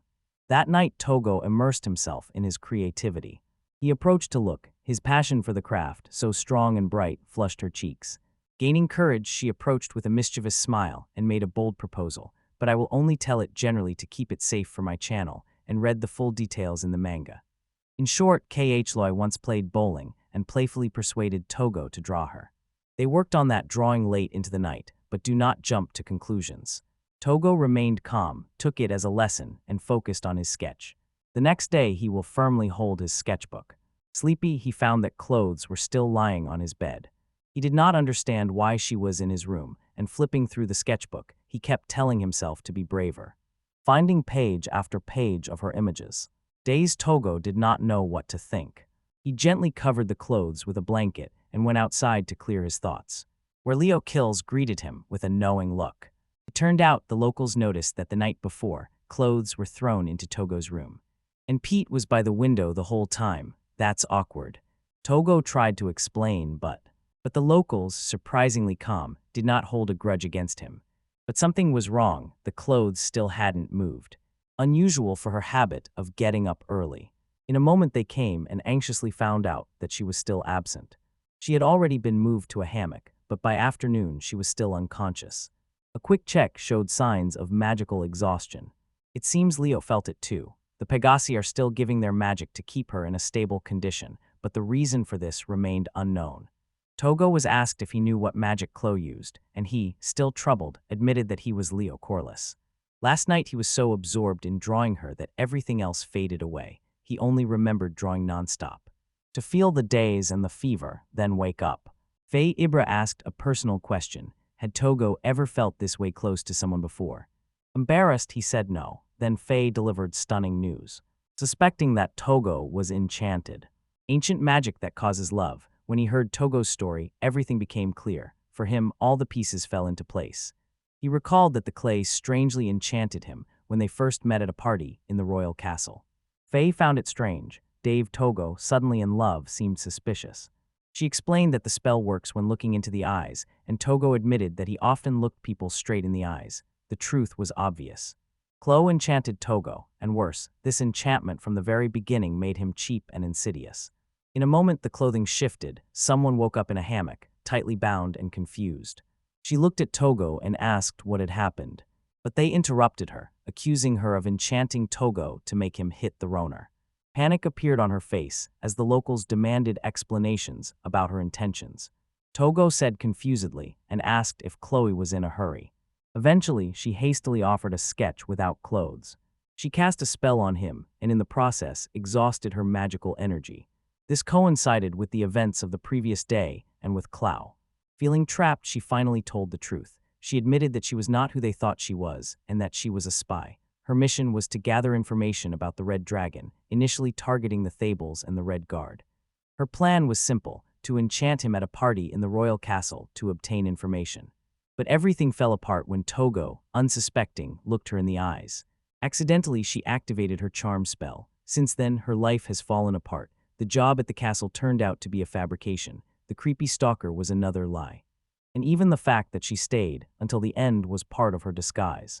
Chloe was going to hide at the Regard estate to complete the mission, but did not expect to end up in the forest. Now her mission was ruined, and she was shocked to learn that Togo was unusually resistant to her magic. The spell was supposed to work perfectly, but instead Togo just sat and obsessively made sketches. She thought she had found an easy victim, but she was completely wrong, and the irritated Faye demanded to know who sent her. But Chloe, always a cunning spy, refused to name her employer. With a quick move, she slipped out of the ropes that bound her and stunned everyone. Even when Leo killed the previous one and no one had time to react, Chloe rushed to Togo. It seemed she was going to attack, but instead quietly touched his head, apologizing with regret and a bittersweet smile. As she said goodbye, she bit her lip and said they had fun together. Togo, unwilling to let her go, grabbed her hand and begged her to stay a little longer. He still wanted to draw her, but Chloe firmly refused, saying that staying was impossible for both of them. With a trembling voice, she explained that if she stayed, her emotional barriers might break down, and a heart hardened for survival as a spy could start feeling again. Togo insisted that she stop spying and go live in the forest. But Chloe left because her job paid too well to give up, and although she loved the forest, Chloe admitted that she also wanted money. The luxurious life she led was pulling her in and became poison for the heart. If she stayed, she would desire both peace and wealth, and perhaps their combination. That is why she had to leave. She remembered Togo's words that human hearts decide how to live. Hers had long died of hunger. But in her despair, Togo pushed her to accept both desires, offering that she could live in the forest and still earn money. He thought she could be his exclusive model. Chloe stopped, torn between the boss's order to suppress true feelings and the warmth in her chest from Togo's words. For the first time in years, she felt truly alive. When she considered the offer of that one, a warm, gentle smile betrayed her. She clearly took it to heart and now happily plays with the horses. In the house, others worried about how she would adjust to life after quitting espionage to become a model for Togo. The voice of Coral was skeptical and warned him not to make hasty decisions. Since leaving the underworld was not easy, true determination was needed. But if the forest ignited something in the clay, the heart finally beat again. Maybe there is no way back anymore. It was Togo's struggle between guilt and gratitude. Deep in his soul, he wanted her to stay. The next day, that sharp voice cut through the air and told Clug to stop, but not because she dared. But she insisted that he wear the dress she had chosen. They came to the city to buy clothes, and Togo paid for everything. For the first time, Chloe hesitated and did not want to spend other people's money, and this new feeling surprised her. He felt a slight prick of sadness. A closed gimbal smile calmed him and showed that she was already satisfied. She meant not a full stomach, but a filled heart. That one casually noticed how well she understood his thoughts. With a sly smile, Lee remarked that any skilled spy would have noticed it. He added that that one's face was like an open book. This surprised that one. He was always told that his expressions were impossible to read. Leo raised an eyebrow and asked who told him that. A bittersweet shadow appeared on Hugo's face. The smile faded. He quietly said it was his parents. Leo tensed under the weight of those words but remained silent. Unnoticed by the tension, shadowy figures from the crowd watched them, their eyes fixed on the target. They were ordered to retrieve him at any cost, using force if necessary. The question of who their target was still remained, but the answers were nearby. Shopping took little time, at least that's what Clothes said, humming thoughtfully. She noticed there was little to buy here. Reality contradicted this, because Lee barely managed the weight of numerous bags and looked at the tall pile, and he jokingly said that was her idea of not so much, and she was stunned and genuinely surprised when she realized how much she had bought. Embarrassed, she offered to carry her bags, but the locals waved her off and advised her to enjoy. They said that Togo would also be pleased by this.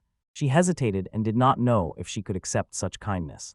Her face softened. She quietly thought that after her past deeds, she did not deserve such kindness. Togo was unshaken and said that it was his decision. The guilt from yesterday did not leave her after she boasted that hiring her would be expensive. Innocent Togo ran inside and returned with a huge bag of gold, which she could barely comprehend.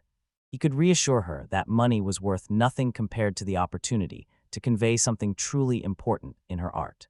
Togo was ready to pay any price. He promised that if she agreed to pose for him, he would build her a house, and she would have horses to ride to the city whenever she wanted.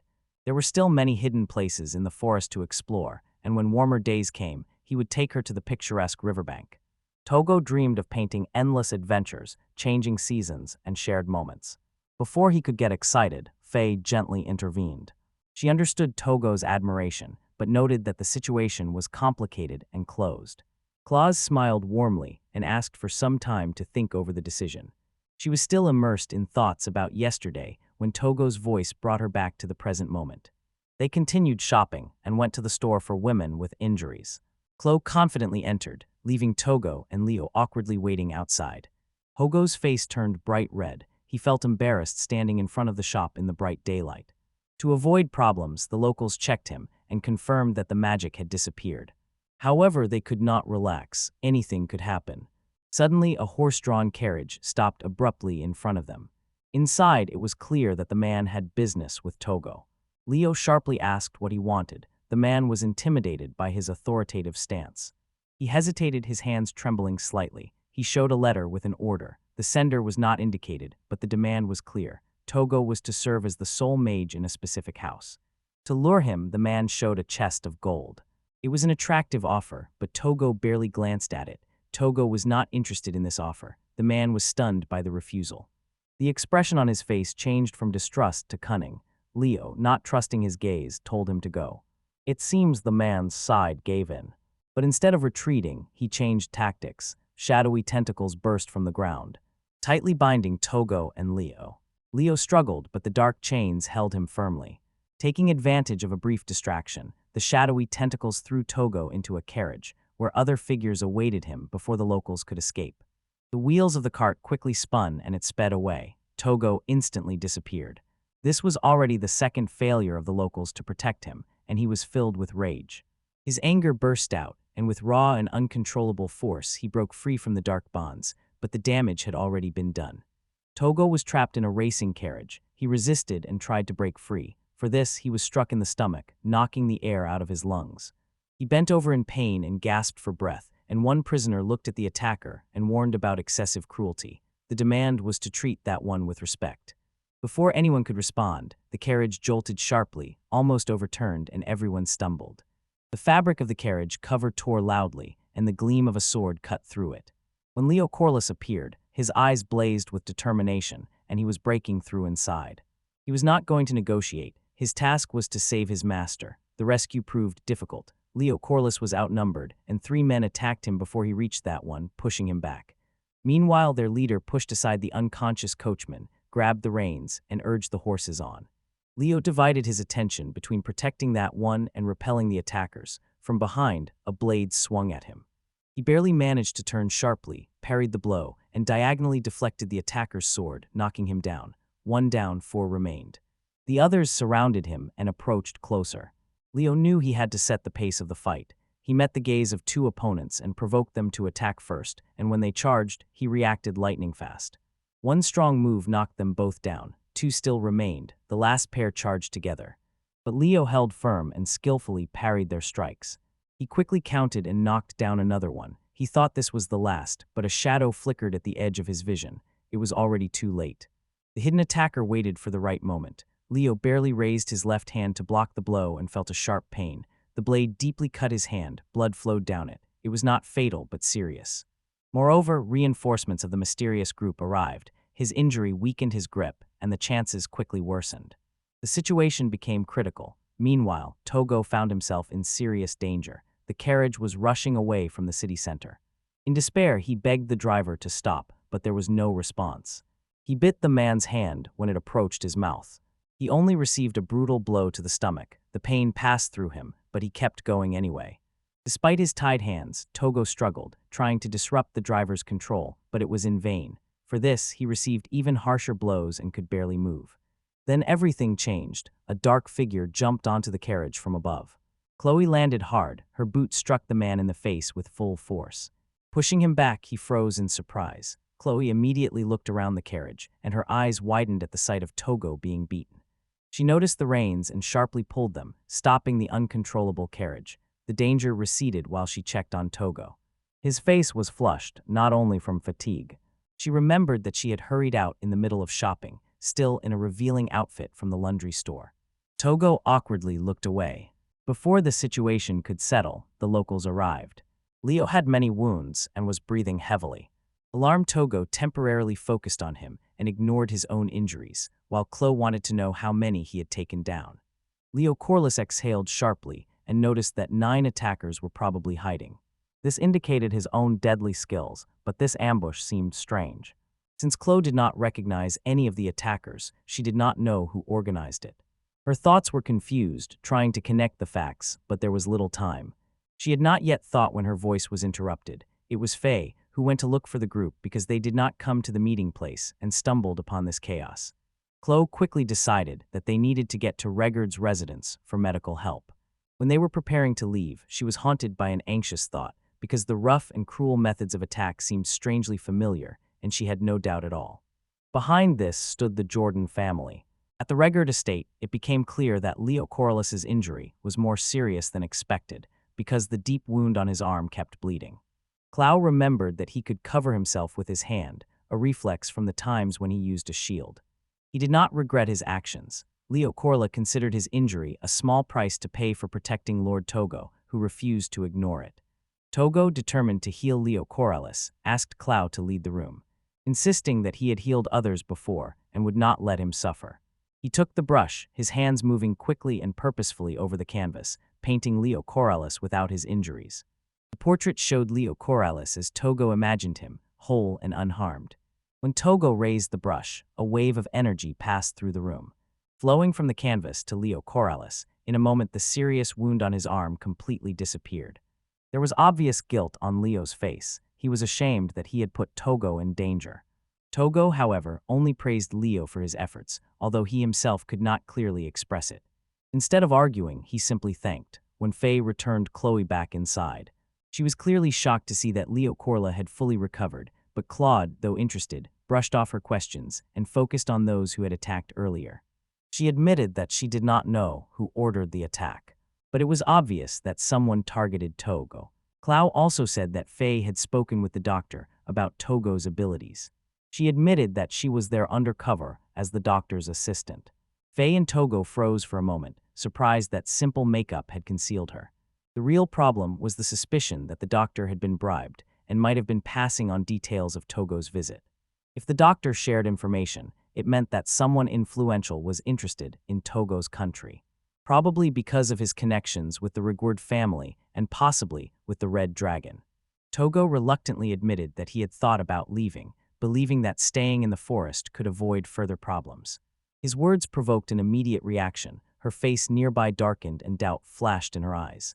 After a short pause, she clearly expressed her choice. From now on, she would work for Togo. Togo felt relief because of her decision, and Chloe admitted that she could not be a spy forever, because her charms depended on youth and beauty. When they wither, her value on the field would also fade. She did not expect to live long. But she was ready for changes. Despite this pleasant news, Chloe had urgent information. Those nobles who supported the Poachers were her former employers and belonged to an influential noble family, which exploited ordinary territories to extract rare items, such as unicorn and Pegasus feathers. This news deeply affected Faye. Togo quickly explained to Oculus about the forest poachers, an event that strongly influenced Faye. Claw added that Jaguar and the family used openly brazen tactics, and their next target was the Red Dragon. Then she reported 3 important pieces of information that the large family had discovered. The young boy with extraordinary magical abilities was protected in a forest full of Pegasi and unicorns. The one whom Slafty bought was a former knight who served the Lord of Gold, and was also responsible for the death of Lord Golder, which the locals quickly associated with him. Clow carefully examined him and discovered the real name, Bale Clyde Orient. Having gathered his entire history, even finding the sword he had long abandoned, she arranged a check at the pawnshop, where his reaction confirmed her suspicions, leaving Faye and Togo amazed by her espionage skills, while the locals wondered why Chloe initially investigated him. She explained that to capture the boy protected by forest nobles and fierce guards, hostages would have to be taken. However, not finding any relatives of Togo, the Yorin family could not use family against him. Instead, the Yorin family targeted those closest to Togo, his guards. Clow named the name Interior Bells, and Leo Corliss's reaction showed how important she was to him. That night, Togo returned to the forest, too busy with thoughts to draw, and as he was preparing to go to sleep, there was a knock at the door, interrupting his reflections. Despite the fatigue, Leo Corellis visited, and after a long pause Togo spoke, and his thoughts earlier than usual focused on clothing. A mention of internal bells. She was sure that she was important to Leo Corellis. Leo Corellis confirmed that Interior was his knightly companion in the service of the same lord. Togo was troubled by the thought that she might be a hostage of the Yoram family, who felt uneasy at the thought that Leo Corellis would be taken away. However, Leo Corellis insisted that he would find a way to escape himself. An Interior, like the knight, would probably share that determination. The duty to protect his lord was the most important, Leo Corellis emphasized. But Togo was clearly irritated and suddenly left to clarify this with Chloe or find the place where she was eavesdropping. He asked her for advice on how to safely rescue hostages. At first, Chloe confidently asked if Togo was summoned by the Red Dragon, and Togo, without denying, admitted the truth. This shocked Leo Corliss, who heard it for the first time, while Chloe meanwhile began to develop a plan. She proposed to negotiate a contract with the Yoran family. He concluded that direct confrontation would not work because the hostages were probably bound by a magical contract, like in the band Slav metal band of Leo Corley, hindering their simple recovery. If Togo summons another red dragon, the cherished prey of the Yoran family, they might release the hostages in exchange. Chloe said that this plan was the least risky, but Leo Corliss objected and demanded safety guarantees for Togo. Chloe reassured him that the worst was Togo's imprisonment, not death, and her spy skills could break the magical contract, and after that, it would be possible to extract Togo and the other hostages. Leo Corliss is disappointed, questioned Togo's readiness to continue and their trust in the clothing. Togo, who is always trusting, directly asked Chloe if he could rely on her, and she, suddenly confused, admitted that trusting her might not be the wisest choice. She had already decided in her soul to cooperate with Togo, although she had no evidence to confirm this. Surprisingly, Togo demanded nothing. Her determination was enough for him. He fully trusted her. Support for Togo's plan forced the locals to agree. Claw, eager to show her skills, promised to do everything possible. After a pause, Leo made one demand, because as Togo's guard, he needed a shield. He decided not to be unprepared anymore, like that day. If he could not properly protect his master, his role was in question, but he insisted on accompanying Togo to Jordan's territory under any circumstances. Moved by Leo's loyalty, Togo hurriedly ran to draw a shield for him. Before he could go far, Leo recklessly raised it. They laid him on the bed. It was late, and Togo needed to rest. Meanwhile, at the Jordan family estate, Lord Daning received a letter from a spy. The letter reported that Togo's immense magical power prevented complete enchantment. However, he became interested in the Jordan family and expressed readiness for negotiations. A smile appeared on his face. It was encouraging news. He immediately ordered the butler to send a reply. They will set out for the territory of Rigor, and he would take a few guards with him, including one whom he considered a valuable addition to his escort. The next day in the city of Togo, the local Fae and Clow agreed on a place for negotiations with Jordan. The atmosphere was tense, especially for Fae, who seemed the most nervous. Soon the ruler of Jordan arrived, marking the beginning of their plan, and then an unexpected meeting took place.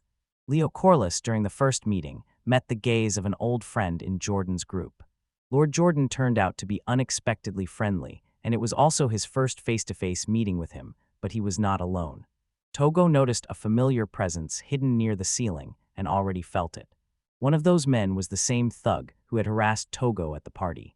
Santa's Radio Jordan, the eldest son of the Jordan family, was his wildest father. Then Lord Jordan immediately got down to business. He proposed to make Togo the sole mage of the Grend family. But Togo had to refuse. No matter how attractive the offer was, he could not agree to exclusivity. This is where their strategy unfolded, and instead of a categorical refusal, Togo proposed a one-time contract. The room became quiet. At first, Santos remained calm. But his true character eventually showed. It was obvious. He was interested because Togo had just summoned the Red Dragon. Until then, everything was going smoothly. Santos, eager to move forward, presented the contract. Their first condition was that Togo summon the Red Dragon, and in return, they promised to reward him generously. Togo stopped and hesitated whether it had to be specifically the Red Dragon, so he cautiously clarified. This was a key part of the plan. The day before, Chloe emphasized to Togo that he could not hesitate during negotiations. She knew they would insist on an exclusive deal. But if Togo insisted on a one-time contract, they would definitely demand the summoning of the Red Dragon. And as expected, this was exactly what they asked for. Taking advantage of this, Togo proposed another option. Instead of the Red Dragon, he suggested summoning a creature just as rare and valuable. This raised the obvious question of what kind of creature it was. Togo said he would decide after thinking it over. Santos hesitated and was not sure about this deal. But Riito had no doubts. For him, a mythical creature resembling a red dragon was just as fascinating. He really wanted to see it. However, if the decision was not made, they still demanded the Red Dragon. Agreeing to this, the deal was made. The Jordans would see before them the Red Dragon or a similar creature. Now it was time to negotiate the reward, and Santos, eager to settle everything quickly, asked Togo how much he wanted. Togo calmly said that he did not need money. But instead, there were two conditions. Jairen must keep everything about him secret and from now on not interfere in his affairs. He also made an unexpected demand, pointing to the interior, which caught her completely by surprise. Her eyes quickly focused on Leocorlus Oculus, searching for an explanation. She was completely puzzled by what it meant and why Togo was even here, as far as she knew. Santa was going to visit one of the Slavs. A replacement was offered, but Togo insisted that it had to be internal. Although Santos was clearly dissatisfied, he had no choice and agreed, signed the contract. But when the rescue seemed close, a problem arose. Deep down, Interior did not want to go. She was sincerely devoted to Lady Cornelia, and although Leo Corliss noticed her doubts, the deal took place. Togo will temporarily work in the Grend family. Santos ordered him to return the next day after the meeting. At the Regard estate, Faye was noticeably nervous because Togo had entered Jordan's territory. Although the one who was closer assured him that Leo Corliss Cully would also be present. Idling was not appropriate for her, so she decided to act. Meanwhile, Togo and Leo Corliss arrived at the large estate of the Jairen family. It was a huge and formidable building, but Togo saw it differently and compared it to a huge chocolate cake, admiring the facade. Santos greeted them immediately and led them to the summoning room, where they were ordered to join those inside. Although she protested, citing her duty as Lady Cornelia's guard, one could not refuse Lord Jairen's order. The group walked through the luxurious corridors of the estate and reached the summoning room. A large room shaped like a tower with a high ceiling and a wide circular floor, and spiral stairs led down to a space with a dining table, a bed, and enough room for everything that was to be summoned. Santos gave the final instructions and noted that the maid would call them for food, and made a threatening warning for Togo. An attempt to escape would lead to the death of the one inside. After that, Santos left and went up the stairs. She glanced back, her eyes heavy with sorrow. Leo Corliss looked helpless and clenched his fists in anger. Later, Togo and Leo Corliss Culi set up a tent inside to draw. Leo Corliss seemed thoughtful, clearly thinking about the interior. At that moment, a cheerful little girl suddenly entered the room, delighted to see new faces. She eagerly asked if they were guests, and when Togo confirmed, she joyfully jumped up, then calmed down. She asked with interest if Togo was a summoned being of Lord Santos. This puzzled him. When he said he was not puzzled, her excitement grew, believing she could negotiate with a fairy like Togo. After the explanation, he turned out to be the one who summoned, not the one summoned. The girl blushed, embarrassed by the mistake, and apologized. Togo smiled and assured her that everything was fine, and she introduced herself as Cornelia Aduran. The same Cornelia served inside, and Santos Serrano's younger sister was also there, although they looked different. Although they were only half-siblings, Cornelia, despite her noble origin, was a lively, innocent 8-year-old who longed for communication. She cheerfully talked with Togo, telling stories one after another. To Leo Corliss's cold question of whether she was allowed to be there, she shrugged and said that neither her father nor brother cared where she was. Although she was having fun, eventually she had to leave, saying that the atmosphere inside might be disturbing. Before leaving, she shyly asked if she could come back, and Togo warmly agreed. Smiling, she promised to show him her treasure next time. But beneath her joyful appearance, something troubling was hidden. Togo and later Leo Corliss Culi assumed that Cornelia was probably an illegitimate child. She was neglected by her relatives and possibly wanted to be married off for political reasons. A few minutes later, her fears were confirmed when she accidentally ran into Santos Serrano in the corridor. Without stopping, he hit her in the face and left, showing no remorse. The noble family and their staff treated her like an object, and only Interior truly cared for her. Togo did not have to say it aloud. Leo's face showed signs of quarrels, and right now they could not help her. They had their own problems. Pushing away his thoughts, Leo returned to Togo and thought that he was really going to draw something other than a red dragon. Togo's face was unusually stern. He was not joking at all, refusing to create a red dragon for the noble family, and that dragon remained alone. Leo could respect this choice, but it was unclear what Togo would draw instead. Even Togo himself was not yet sure. Meanwhile, in the dining room of the large Santos family, he, his wife, and son were discussing the contract. They were certain that it was infallible and there was no way out. Santos said that his mother would not come to the upcoming summoning ceremony. When she traveled, they did not pay attention to it. They were satisfied, especially Santos, who could barely contain his impatience. Maybe it will be a red dragon or another mighty creature, and he couldn't wait to see the beast that would soon come to the grand family. Life inside the great court was extremely unhappy. Santos constantly reminded her that she was a whore, and every time he disliked her, he tightened her metal collar. Even after buying her, he made it clear that she would have no freedom. Her soul's role was to be Cornelius's personal guard. What was initially an order soon became her voluntary duty. Santos's cruelty left scars that never healed. Meanwhile, Togo and Leo Corliss sat down to eat in the dining hall. The food was unexpectedly tasty. But the atmosphere seemed strangely empty. Only Santos, his wife, and their son were at the table. Cornelia was absent, which was not surprising, as she was an illegitimate child. This realization left Togo with a strange feeling of isolation. Later that same night, Togo still couldn't decide which creature to draw. Leo Corliss, seeing no progress, assumed he had dozed off over it. Having listened to the advice, Togo went to sleep, but his thoughts did not calm down, and at that moment the door creaked. Cornelia quietly entered inside, her eyes shining with admiration.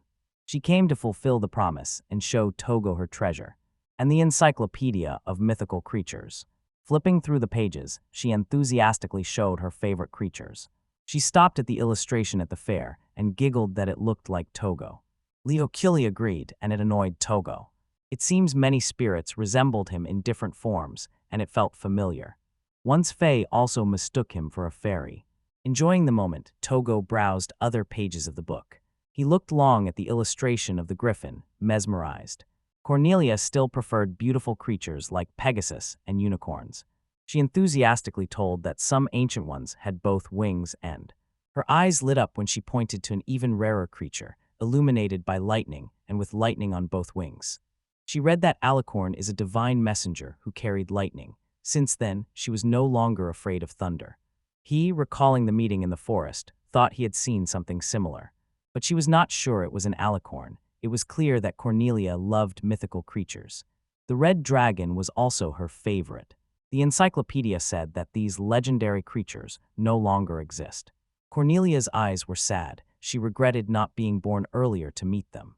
She dreamed of splashing with the weaver, petting fluffy creatures and growing a carbuncle. Her imagination soared.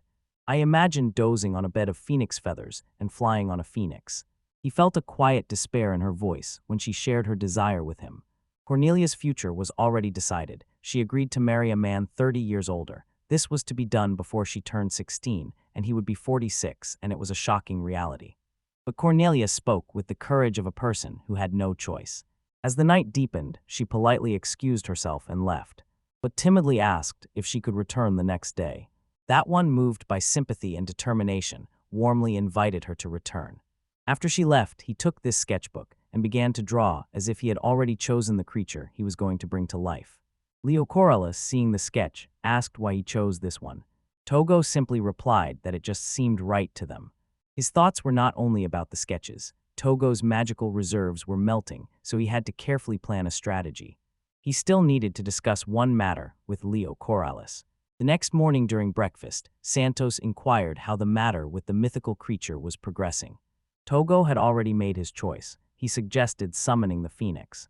Legendary fiery bird, known as the immortal bird Santos grinned, familiar with the creature. It was the perfect choice that suited their respected family. Santos approved the phoenix's challenge and gave the order. The Tinnits will be summoned tomorrow before the great family. Togo spent the whole day in the tent, fixing everything for the summoning, and by evening everything was ready. Interior arrived with food, and Leokvilla casually greeted his old friend. They asked how she was coping. She replied with her usual calm that she was managing. When Tovo came out of the tent, Interior instantly recognized him as the new master. Leocoralus vouched for him, saying that although Togo was a bit distracted and detached, he was a good master. However, the Interiors serve another mistress, Cornelia. She knew that the girl visited Frekvenla. Although Togo thought that no one noticed this, a lot of time had passed since Interior saw Cornelia so happy, not since her engagement was confirmed. She was deeply unhappy, and in her soul bowed sincerely in gratitude before Togo. Grateful for the little joy he brought to her young master, she made a request. Interior wants to be Cornelia's guardian. If the contract was fulfilled, she would have to leave her, and Cornelia would be alone again. A terrible thought, as she already had few allies. Leocoralus asked if she wanted to cancel the contract. But the internal organs refused her because she was loyal to Cornelia. She begged Togo to allow her to stay. But he had no intention of leaving her. In fact, Togo also had no intention of leaving Cornelia, which surprised Interior. Leocules calmly explained that his master was exactly that, too kind, too gentle. But Togo did not intend to stay forever. His real goal was to escape. The next morning, the entire summoned family, together with Cornelia and Interior, gathered in the summoning hall. Santos was not completely convinced, but a promise was a promise, and the summoning would take place before the great family. Before the ritual began, Togo gave Cornelia a pendant with a large magical stone. She looked at it, confused by its value and purpose. Togo simply said that she would need it. As planned, he began to summon the phoenix. He set up a canopy to conceal the process because he wanted to keep it private. After all, his skill in animating paintings was well hidden. Togo began the summoning. The painting of the phoenix was ready, and with one stroke the ritual was completed. As soon as his brush touched the canvas, a powerful and harmonious melody filled the room, followed by a clear chirp. Everyone knew what it was. The song of the phoenix sounded, and even behind the canopy appeared the silhouette of a fiery bird. Enhancing the grandeur of the moment, Santos was delighted, eagerly awaiting the magnificent phoenix. Rato shared his admiration, but when Togo finally emerged from behind the curtain, they discovered a creature, and it turned out not to be what they expected. It was indeed a phoenix, but a baby. Santos was stunned by what he saw before him. When Cornelia beamed with joy, she impatiently reached out to touch the little creature, captivated by meeting the phoenix, her favorite mythical animal. Now small, warm, and extremely charming. However, Santos was not satisfied at all. Nevertheless, Togo fulfilled the contract terms by summoning a creature as rare as the red dragon. For Santos, the phoenix was merely a formality, without authority or combat power, and not even valuable enough to sell. Then Togo revealed his true intentions. Santos never cared about the phoenix itself, he planned to sell it. Just as he had planned with the red dragon. But before he could continue, the little phoenix decided for itself. The phoenix pecked at the magical stone on Cornelius's pendant and instantly merged with it.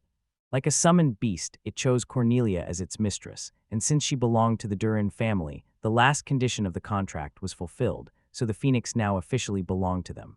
Ritur was upset, believing that Cornelia had taken the phoenix from him. Rhett could do nothing because the creature now fiercely protected its chosen master.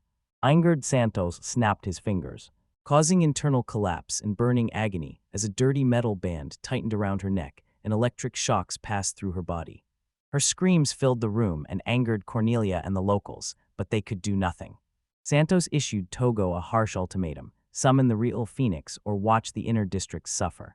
Despite the pain, her thoughts were only of Cornelia. She felt completely helpless. When it seemed hope was lost, Togo gently touched Cornelia's back. He directed a burst of magic that relieved the pain. Santos, confused, snapped his fingers again to activate the magic of the metal bracelet, but nothing happened. He tried again. Nothing occurred. The contract was fulfilled, and ownership rights to the interior officially passed to Togo. The Slavic metal ring now responded only to his magic, so it was useless against her. The inner territories were free from Santos's control. Togo's gaze became firm. He looked at Santos and sharply warned him never to harm his people again. Years ago on Earth, Togo's teacher emphasized preparation above all else.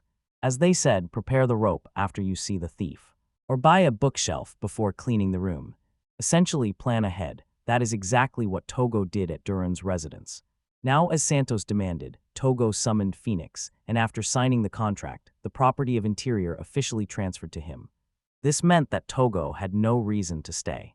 Santos did not want to leave empty-handed and desperately asked Togo to summon another creature, promising to pay any price. Seeing that Santos asked, Togo agreed, but he warned that he could not guarantee that the creature would bond with Santos. This was part of Togo's strategy to prepare the next step. The time of Leokula came, and it was necessary to find out their plan. Earlier, Togo drew a creature for the locals, developed together with Phoenix, a beast that suits a warrior. The result was an alicorn, a winged horse, a divine messenger carrying lightning. As soon as Togo finished drawing, the creature came to life.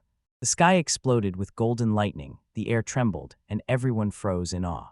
The alicorn appeared, surrounded by shining lightning, majestic and powerful. It is energy that cuts through the air like divine power. All of Santos was obsessed with that legendary creature. The locals checked Togo and saw with relief that he was unharmed. While Togo was still speaking, Santos took out a quality magic stone to lure the alicorn to become his follower. It was a fatal mistake. The alicorn's lightning turned the supposedly best stone to dust. Obviously, this creature did not succumb to your trifle. Worse still, alicorn's irritation at Santos only intensified, and the situation escalated. Alicorn unleashed a powerful lightning strike. The energy pierced the air and headed straight for Santos. Alicorn's rage was uncontrollable, and Togo could do nothing to calm it. At that moment, Leo Corliss remembered something important: the shield that Togo had given him. It was not an ordinary shield. It was made from a material they had never used before. Togo's talent for turning the impossible into reality created this shield from an extraordinarily light and very durable metal that even resists magic. Holding the shield in his hands, Leo Corliss prepared himself while Togo shouted that Alicorn was rushing like lightning. The creature lunged forward, its glowing skeleton aimed at Santos, but Leo made his move, and the shield withstood Alicorn's destructive force, neutralizing the strike. The shield not only deflected physical attacks, but also uniquely weakened magical power, becoming the most powerful shield ever created. However, the first person Leo Corliss had to protect alongside Santos was the one he did not want to choose, but in that chaos, he had no other option. When he pushed Santos away, Leo felt a surge of nocturnal pride and realized that when it came to taming Alicorn, he could not back down. When everything was almost reaching its climax, Alicorn suddenly stopped, sniffed, and slowly approached Leo, staring intently at him. Confused, Leo looked at Togo, who strangely shrugged as if the beast caught a scent. Taking advantage of the moment, Leo quickly asked Alecorn if he wanted to become his summoned beast. The creature answered with a deep green no when Leo Corliss offered the magic stone prepared by Togo. Alecorn refused and instead pressed his head against the shield. Instantly, Alecorn's form dissolved into pure lightning and merged with the shield.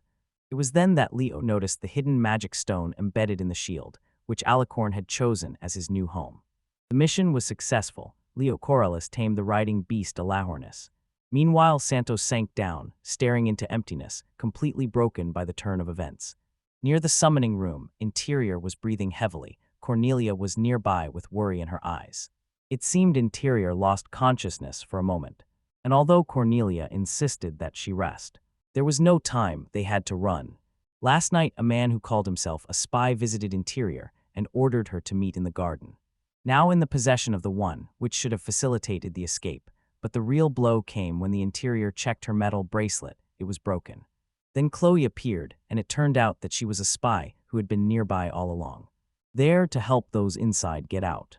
The condition of the Interior, complicated movement.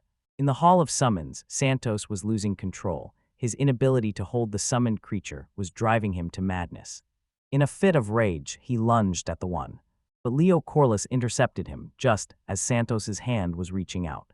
Suddenly, shadowy tentacles burst from Santos's palm. Leo barely managed to dodge and realized that this was the same ability previously used by the man who kidnapped the one. Before Leo could react, Alecorn responded. A flash of lightning burst from the shield and burned the shadowy tentacles. Then Alecorn appeared not as a passive summon, but as a fierce beast with sparks of electricity around, his rage directed at Santos, who was already too broken to feel fear. Santos was ready to fight and decided that if he did not get the summoned creature, no one would survive. Then a powerful explosion broke through the upper part of the conscription room wall. When Chloe arrived, she punched a hole in the wall to make a dramatic entrance. Seeing her, Santos froze. They gave Togo and Leo Corliss a chance to mount the Alecorn. The contract was fulfilled, and Togo didn't even look back at Santos as they fled, leaving him who was screaming and desperately barking at them. But he directed his true anger at Chloe for his betrayal. She was no longer worried because she had severed all ties. Above, Cornelia, Interior, and Little Phoenix had already taken off. Cornelia on the Pegasus looked genuinely happy. She is fulfilling a lifelong dream. Although she felt insecure inside, Chloe noticed her doubt. He calmed her and reminded her that she had chosen this path herself, and there was no turning back. Togo's magic was almost exhausted, so they had only one option left, to return home, where they would finally feel safe. Togo wakes up confused. He was glad when Cornelia ran up to him, her eyes shining with excitement. When he realized this, it turned out that he had dozed off on the now much larger, soft, and cozy Phoenix. Cornelia and Togo both cherished this moment. But then Togo really woke up. He was again in the hammock, and a small Phoenix was sitting on him. Nearby stood an Alecorn, who suddenly took him home. Leo Corliss ran out and was surprised to see that Togo had woken up after 6 days of slumber. Although he panicked about contact with the Fae, Leo Corliss had already taken care of it. The Fae left a message for Togo to contact them when he recovered. But before he could respond, Cornelia ran in, tears in her eyes, and hugged him tightly. Although she was worried inside, she admitted that she was scared when Togo fell from magical exhaustion. She thanked him once again for saving her and her master. Interior then desperately begged to remain hidden in the forest, away from danger. Like a plant, she needed neither food nor shelter, only safety, but Togo refused. She insisted that she deserved full nutrition, a warm bed, and that all her needs be met.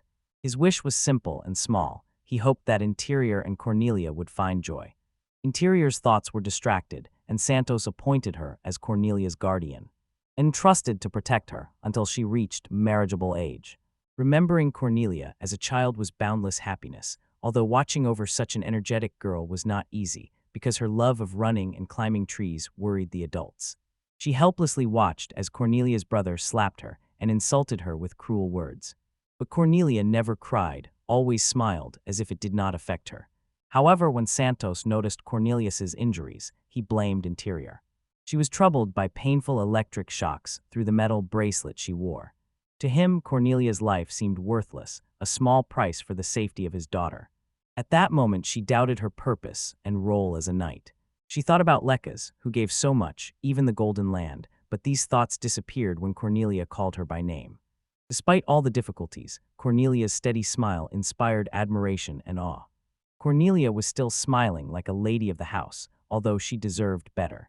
But her father, brother, mother, and even the servants treated her with cold indifference. Since Interior arrived, Cornelia rejoiced even in the smallest moments. She did not dwell on her difficulties, but sought happiness wherever she could. Then Interior decided to fully devote itself to her. Cornelia was not just a duty, she was a master of interior design. For the happiness of her master, Interior was ready to sacrifice everything. After long, seemingly endless sufferings, their efforts were finally rewarded. She realized she was not alone. When others also cared about her happiness, she felt relief and tears ran down her face. Finally, the Interior found its place.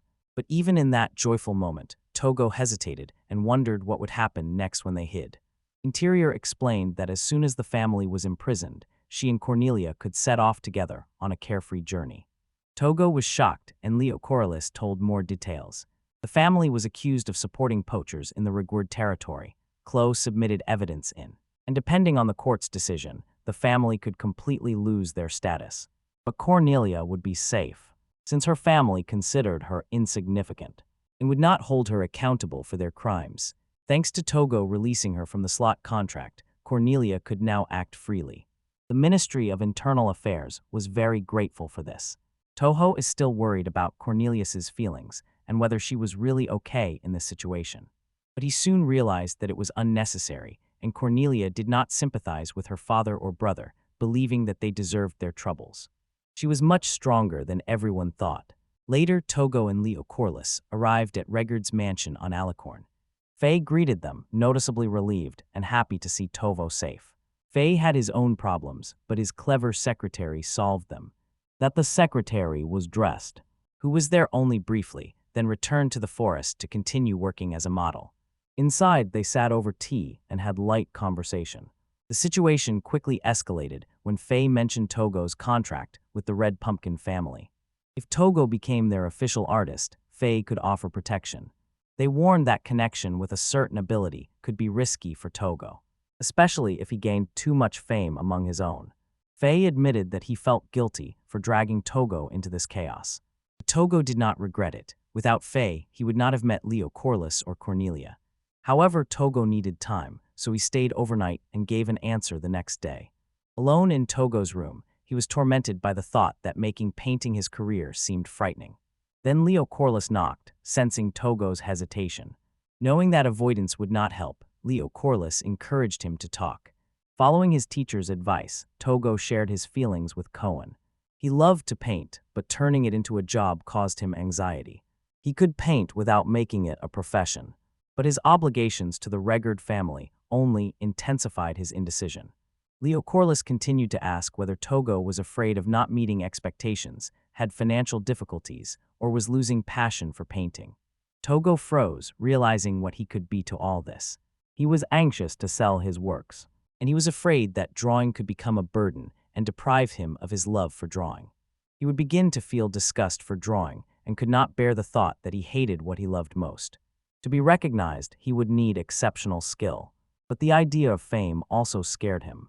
Then Leo Corliss asked the decisive question. Togo's dream was for people to admire his paintings. Toa's fear arose from words that plunged him into memories of the past, where his dream of studying at an art school was destroyed by his mother, who called it pointless. Since childhood, he had adapted to the expectations of others, giving up his own desires. At that moment, he remembered the words of the teacher, who said that he truly loves to draw. The voice of his teacher still echoed in his head and suggested that even a failed creative career could have meaning. This thought broke through his heavy doubts, and for the first time he realized that he needed not only the freedom to paint, but also to live his own way, even if it meant raising the stakes. That day after lunch, when Toga let go of his worries, a sincere smile appeared on his face, one that Leo Corliss had never seen before. Having made a decision, Togo hurried to the yard to confront Faye. He asked directly what Faye wanted from him. Faye answered simply. He enjoyed communicating with Togo and valued their friendship, but he also hoped for Togo's artistic potential. Faye expressed a desire to exhibit Togo's paintings in his estate. He recalls the portrait that Togo made for him and which convinced him to collect more of Togo's works. Regardless of Togo's character, they flattered Togo and doubted his abilities. It was noted that many artists from fine art schools still struggled to achieve success. Togo pondered what position he was now in. Faye dismissed his fears and said that art lies in influence and passion, not just skills, and that the loudest voice usually won. If Togo lacked confidence, Faye promised to loudly proclaim how brilliant his paintings were. At first Togo was stunned, but soon he felt a faint smile appear on his face, and he admitted that he could often experience failures and cause problems. But Faye was not worried, although he could not guarantee Togo's safety. Faye suggested that success would be easier in Row Castle, but Togo did not want guaranteed success. He needed a companion to share mistakes and disappointments together. This understanding brought them closer, and they pretended that they would support Togo on his journey, wherever it might lead. The next morning, when golden light poured through the window, Togo looked outside and whispered that the morning sun reminded him of the color of a chick, while Leo was still dozing. When he was called, Togo repeated the phrase. At first, Leo was puzzled. He quickly realized that Togo looked like a newly hatched chick under the warm light. Small, uncertain, but wants to meet the world. Meanwhile, in a distant place, two shadowy figures learned the troubling news. Jiren failed to recruit Togo. The figures, not surprised by Jiren's failure, prepared to intervene themselves. At that moment, a familiar doctor who once examined Togo at the Regard family estate entered and brought a report. The Regard family had fired him. They cut off his access to key information, so they needed a new approach to gather additional intelligence. But the doctor revealed one important detail. Togo signed a contract with the Regard family. He was probably an artist, but the details were unclear. A figure with an ornament, resembling a crown mocked, and doubted that a potential great mage would agree to be a simple artist. A bearded man saw potential in him and planned to take Togo as an artist, and eagerly awaited their mating. When Togo took on the role of an artist, time seemed to speed up, but some habits did not change, and he still spent hours making sketches in the forest, which was now bright and alive. Cornelia, full of admiration, took Togo aside. For lunch outside, her enthusiasm was contagious, and a small table had already been prepared for the occasion. Meanwhile, Chloe and Interior were at home preparing dishes. This meeting had the warm atmosphere of a true neighborhood celebration. The forest had turned into something like a residential block. On the right edge stood Chloe's house, next was Togo's with 2 floors. Nearby were 2 new houses, and next to them the house where Cornelia and Terrier live. Before the meal, Togo and Cornelia went to the neighboring place to help. Chloe entrusted them with carrying the costume. The task seemed simple. On the way back, Togo ran into Interior, who was struggling with a pile of laundry and didn't know where to put it, until Togo noticed something in the pile. When he saw that among the clothes was his underwear, he embarrassedly grabbed the pile and told her he would sort it out himself. Interior apologized, saying she just wanted to help, especially since she was allowed to stay until the situation stabilized. She was surprised to learn that a house had been built for her without even asking, and this act was both overwhelming and comforting. When the brief chaos subsided, the group gathered for lunch outside and enjoyed each other's company. During the meal, Chloe told that she planned to decorate her house with paintings and that she would visit Togo later. Cornelia gladly joined. She said that she would go with us after the meal.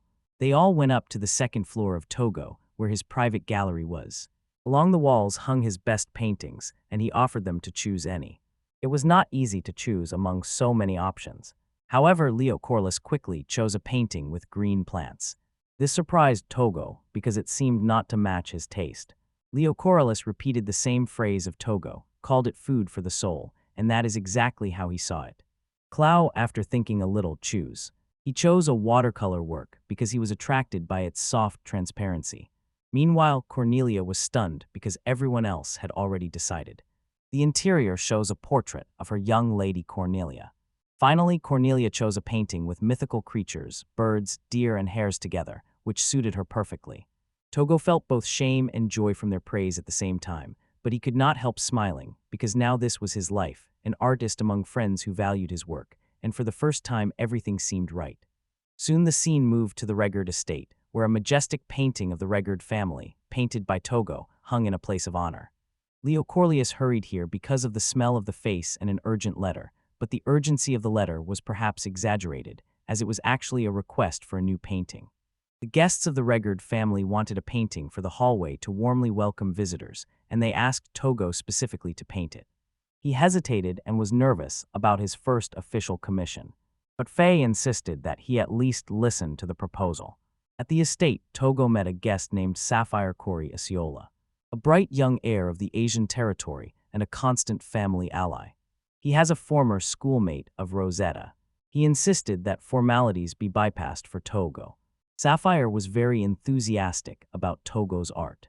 Having admired the painting of the unicorn and Pegasus in the hallway, the peaceful landscape in the living room, and the family portrait of the Regard family, every work of art made a strong impression, especially the dream painting in the Faye's room, which Faye called Machi, a symbol of great dreams.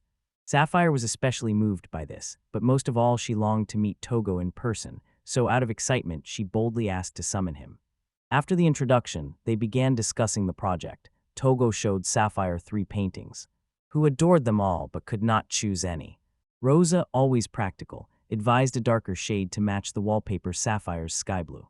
And Sapphire eventually chose this one. He still hadn't finished and decided to order another painting. This new work was important. It was a painting of an angel in honor of his newborn child. The baby was born only a month ago, and his wife devoted herself entirely to the child. Loved art, and Sapphire believed that Togo's works would lift her spirits. Interested, Togo asked what kind of angel Sapphire imagined. Sapphire's answer was vague, so the size was left to Togo's discretion, but offers a medium-sized work, for example a step-by-step picture in the Machi style. He also said that he likes the gentle, soft style of watercolor. After agreeing on all the details, Toga accepted the order. They decided to create a work that harmonizes with the sky blue wallpaper and embodies the warmth of the Sapphire's request. However, drawing an angel was difficult because Toga did not know what an angel should look like, pushing Faye to joke about him because he agreed to the work without clarity. She described angels as Wayne beans with halos, often cautious with people but sometimes bring blessings. Toga threw out a few ideas, but a new problem arose. It was necessary to decide who would pose as the angel. Faye jokingly makes a proposal to Clow, but Togo quickly brushed her off and said that Clow was more devilish than angelic. Cornelia would be perfect, but now she was on the run. Relying solely on imagination would be insufficient. Therefore, Togo needed a real model. Faye suggested as a solution to buy a Slavic person, and they went to Amelia Slow's dating agency. For Togo, it was the first time he was looking for a Slow for modeling, and he tried to understand what slavery was in this world. At the agency, they were met by an old man. Togo explained that he needed an angel, but the man misunderstood.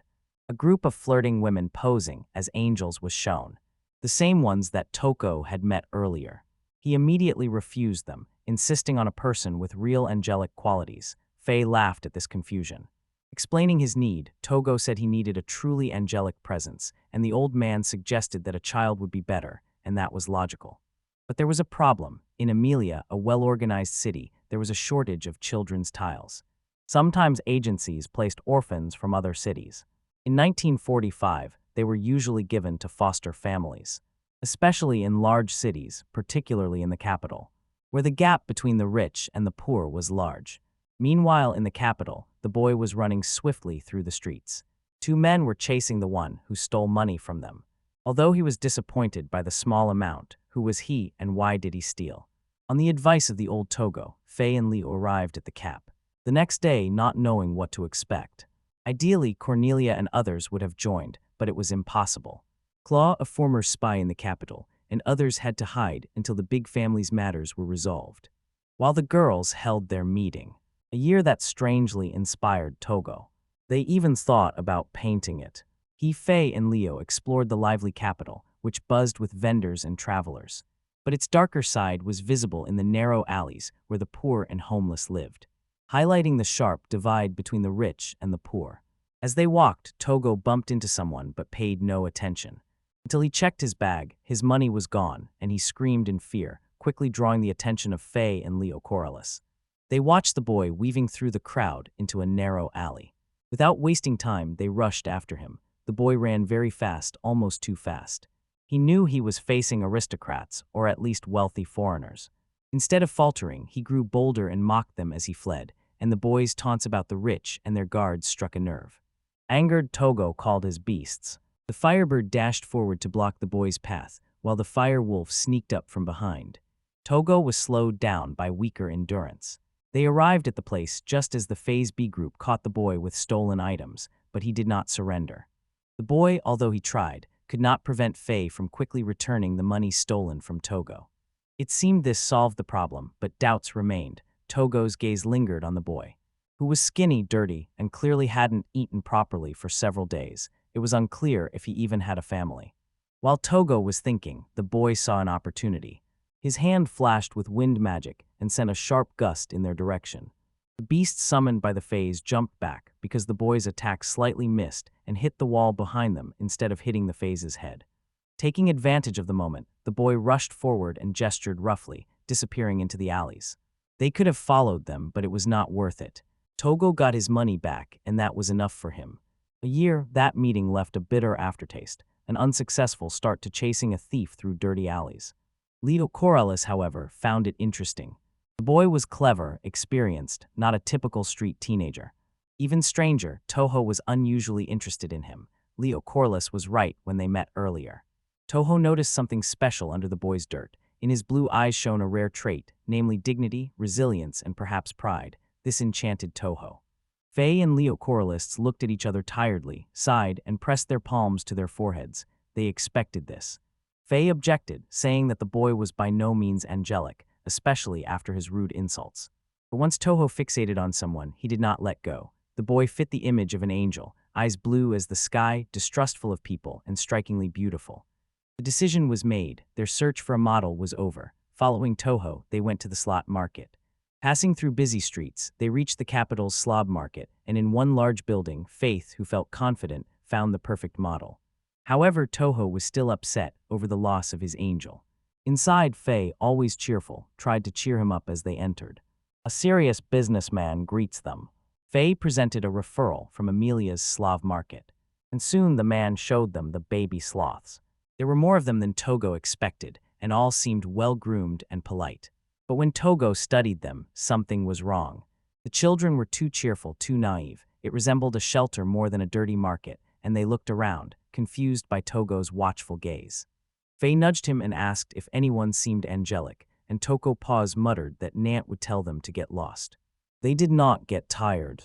Togo emphasized to the Fae that angels should be careful with humans. These children were cute, innocent, polite, probably good.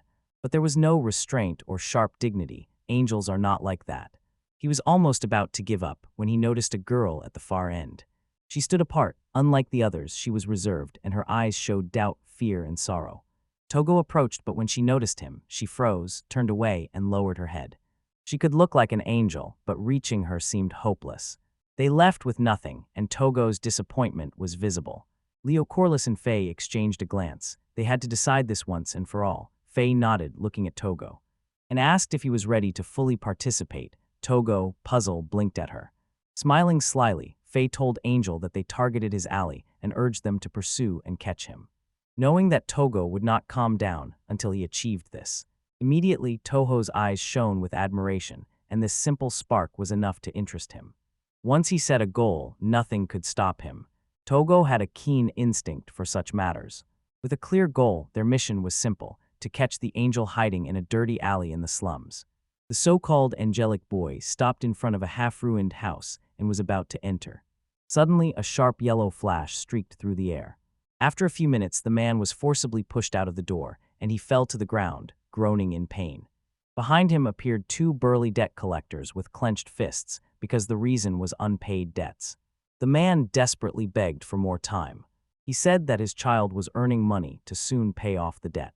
The collector, irritated, dismissed the excuses with a sneer. This irresponsible father was beyond correction. If money was so needed, they could have sold this child at the slot market to settle everything. The collectors left, leaving the man lying in the dust. The boy, who was hiding nearby, stepped forward, angry but not surprised, because it was his father. Again, he caught his father drinking in the middle of the day, drowning in alcohol and waiting for easy money. When the father noticed his son, he did not ask if he was okay and paid no attention to him. He simply demanded cash. Ryan, the boy's name, felt that something inside him broke. He had long stopped considering this man his father. This moment without words finally cemented his resolve. Ryan turned around and ran away, running as fast and as far as possible. Could have been from the person who was supposed to protect him, but never did. Meanwhile, Togo and his group combed the main street, eagerly searching for the boy. This time, the task was difficult because they saw that this angelic boy not only distrusted adults but deeply hated them. On the busy market street, Togo walked alone in expensive clothes, so he was an easy target for a thief. A pickpocket noticed this and quickly snatched a bag from him. This was not a random crime, it was a calculated move. Earlier, Togo and his team were looking for a pickpocket boy to play an angel in their project. Usually, Clay would handle this, but they came up with a new plan. Use Togo as bait. Because of his innocent appearance, he became the perfect target. They dressed him up, gave him a bag that seemed to be stuffed with money, and waited. Togo doubted, but the plan worked flawlessly. The pickpocket immediately took the bait, and the locals easily caught him. Now it was time for interrogation. Togo offered the thief a gold coin for information about the boy with blue eyes. The pickpocket, however, was Leo Corliss, because in the capital he had seen so many children that he could not remember specific faces. He advised them to look elsewhere and began to walk away.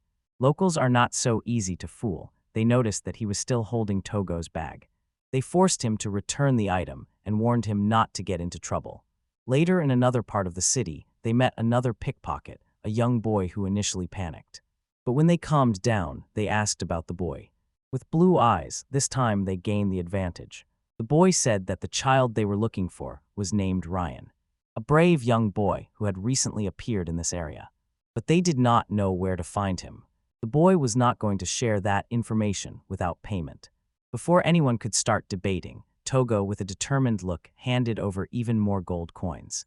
The boy smiled and said that Ryan could usually be found in the evening near the Slob Market. With this, they had their next destination. That evening, as the pickpocket boy said, Ryan was seen near the Slavsko Market. He was standing in front of the building. His face was blank, with a hint of irritation, and it was clear that he lacked money. He had not had time to think for long when a sudden shout scared him, and Togo shouted excitedly that Angel was spotted, throwing the boy off balance. Fear gripped Ryan and made him run away. Togo tried to talk to him, but the boy was too scared to listen. In despair, Ryan fled. Togo turned to Faye for help. They called his beast to prevent Ryan from escaping. But Ryan, cautious after previous encounters, dodged the attack with quick, agile movements. Then Leo Corliss intervened, and the sight of the giant figure rushing at him stopped Ryan in his tracks. Ryan froze in place for a moment. Leo Corliss shackled him. No one could resist such an invincible force. Even in captivity, Ryan stubbornly resisted, cursed, and fought. Togo, however, remained calm. He had no intention of harming the boy. Instead, he made an offer. Togo simply said that he wanted to paint you. Confusion stopped Renda's resistance. Togo explained that he was an artist hired by the Regard family. They had learned about Ryan in advance, and although he was interested, he remained cautious. If you need the item so badly, just buy the slab, he mocked. Togo took this proposal into account, but insisted that Ryan was unique. No one else had his angelic appearance. Ryan's cheeks slightly reddened from the compliment, and he cautiously asked, "What do you want me to do?" Togo told about his plan to paint Ryan's portrait in 2 weeks, cover his food and lodging, and pay him. If Ryan prefers, Togo will work at his location. One question remained: how much does it cost? Togo fell silent, but Face intervened and asked, "How much do you need?" Ryan did not hesitate, asked for 50 gold coins. It was too high a demand. At first glance, there was more than simple greed in this. Ryan had a reason to need that amount. Just when everything seemed settled, Leo Corliss intervened. "Do you have parents or a guardian?" The question immediately changed the atmosphere. Ryan stiffened, demanded to be released, although he was not going to give up such a profitable opportunity. Togo insisted that he first consult with his guardian. Ryan grimaced. "My father would probably sell me if he were paid well for me." When asked about the father's debts, Ryan exploded with irritation. He did not know that his father borrowed from everyone. The father's drunkenness and gambling drove Ryan into even deeper debts, and he was slowly paying them off so he would not be sold, but the father always found a way to drive them even further. They watched Ryan closely. "It seems you do not care about your father at all." Ryan's gaze became harsher. He did not flinch. "I would not care if he burned in hell." His sharp frankness made the group fall silent for a moment. Faye whispered to Togo that there was a legal way out. although it would require effort. While they were consulting, Ryan Smirktoon considered them fools and did not trust them, so he grabbed the money and disappeared. Meanwhile in the slums, Ryan's father sat in a dilapidated shack, drunk, and the air smelled of vodka. And the man was barely conscious until a knock shook him. When his stomach growled, he opened the door expecting a creditor, but Ryan was standing there. Next to Togo were Faye and Leo Corrales. Togo officially introduced himself and asked permission to use Ryan as a model for his work. The man mocked, called Ryan his relative, and feigned affection. Hippocrates, Ryan clenched his fists but restrained his anger. Togo, watching closely, saw the reflection of his own problems and fled. The boy was trapped and could not live freely. Earlier words of venom and Ryan still lingered in Togo's memory. It was clear that Ryan endured harsh treatment from his father. Even worse, his behavior changed when it came to money. How much do you pay? Togo got angry. This was not simple negligence. But the father was ready to sell his son for profit. It reminded him of a memory about Togo's teacher, whose work was once stolen and used without permission. Even with a signed contract, Togo's teacher initially remained calm. I am trying to solve the problem professionally. But when the other side continued to provoke and humiliate him, he completely changed his attitude. His piercing gaze said it all. He was ready to use all his powers to protect his work. Now Togo witnessed a similar situation. This time the creation was not a text. The focus was a person. Faye had earlier hinted at a legal way to remove this man. Togo, smiling, took out a document, slid it under the man's eyes, and explained the situation. Ryan's father grabbed the paper, and his eyes widened as he scanned it. The document officially confirmed that Togo had taken on all his debts. At the bottom was the man's own signature, and he turned pale. Togo continued, saying that if the debt was not repaid, both the man and Ryan would become his slaves. Fear gripped him. The man stammered. His confidence vanished. Ryan exhaled, as if finally accepting the inevitable. For him, it meant the end, the final break between him and his father. The father did not want to give up quietly. He cursed and hurled vile insults at Togo. Togo's patience snapped. His voice cut through the tension, strong and steady like his teacher's once, and he declared that despite his calm appearance, no one could humiliate him just because he was a casual artist. Ryan walked with him, and any objections could be expressed openly. Togo still had the legal advantage. Earlier, Fetch explained the loophole to separate Ryan from his father by paying off his debts. Calling Ryan a Slav in response was unconventional but effective. Togo thought about it, then asked Ryan if he agreed. Ryan did not hesitate. He wanted to leave. Togo suggested that Ryan temporarily become his dependent. Depending on the father's response, he would immediately release Ryan. The goal was to ensure Ryan's escape. That evening, after a tense confrontation with Ryan's father, Togo entered a large crowded building, a government institution. There he officially registered Ryan as his dependent. While waiting, Faye, still recalling Togo's previous conflict with Ryan's father, couldn't resist and asked about the speech he had given, and Togo laughed. He said he was copying his teacher, who resolved conflicts in the same way, which surprised Faye and the locals because Togo had never told this before. Soon Ryan and his father arrived. The registration was completed, and Ryan's father was noticeably upset. But Togo didn't even pay attention to him. Legally, both Ryan and his father were citizens of Togo. However, Togo did not need the father, so he immediately released him with one condition. Do not approach Ryan without permission. The man grimaced but understood that he could do nothing and left. He muttered angrily to Ryan that he should sell him. Ryan froze, held his breath, and clenched his fists. He swung at his father, but Leo intercepted his blow. He grabbed Ryan's wrist during the swing and easily lifted the man. Leo's voice was calm but firm and reinforced the order for Togo not to interfere in Ryan's life.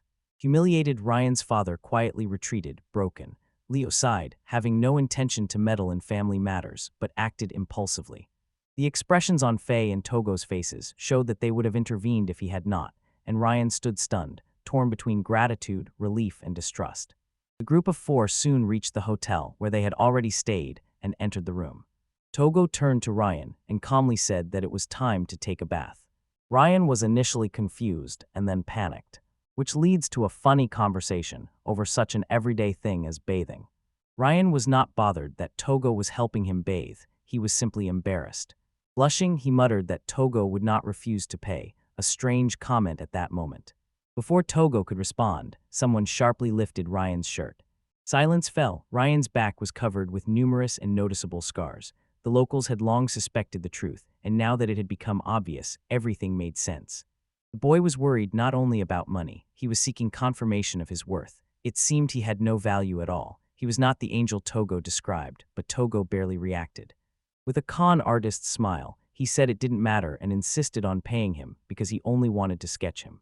Ryan's gaze softened, but emotions had to be set aside because he needed to take a shower. The process was messy, water splashing everywhere as Ryan resisted. Togo stubbornly washed the dirty hair with shampoo 4 times. While Togo was washing, Ryan kept marveling at the luxurious shower in the hotel bathroom and the warm water. He dreamed of having something like that in the forest. After the bath, he lay in the water, and for the first time in a long while completely relaxed. Clean this last, his true hair color appeared. A bright shade through which he seemed like an angel. Later, Togo dressed Ryan in pajamas and led him to bed. Ryan's cheeks reddened with embarrassment, but a ray of joy appeared in him.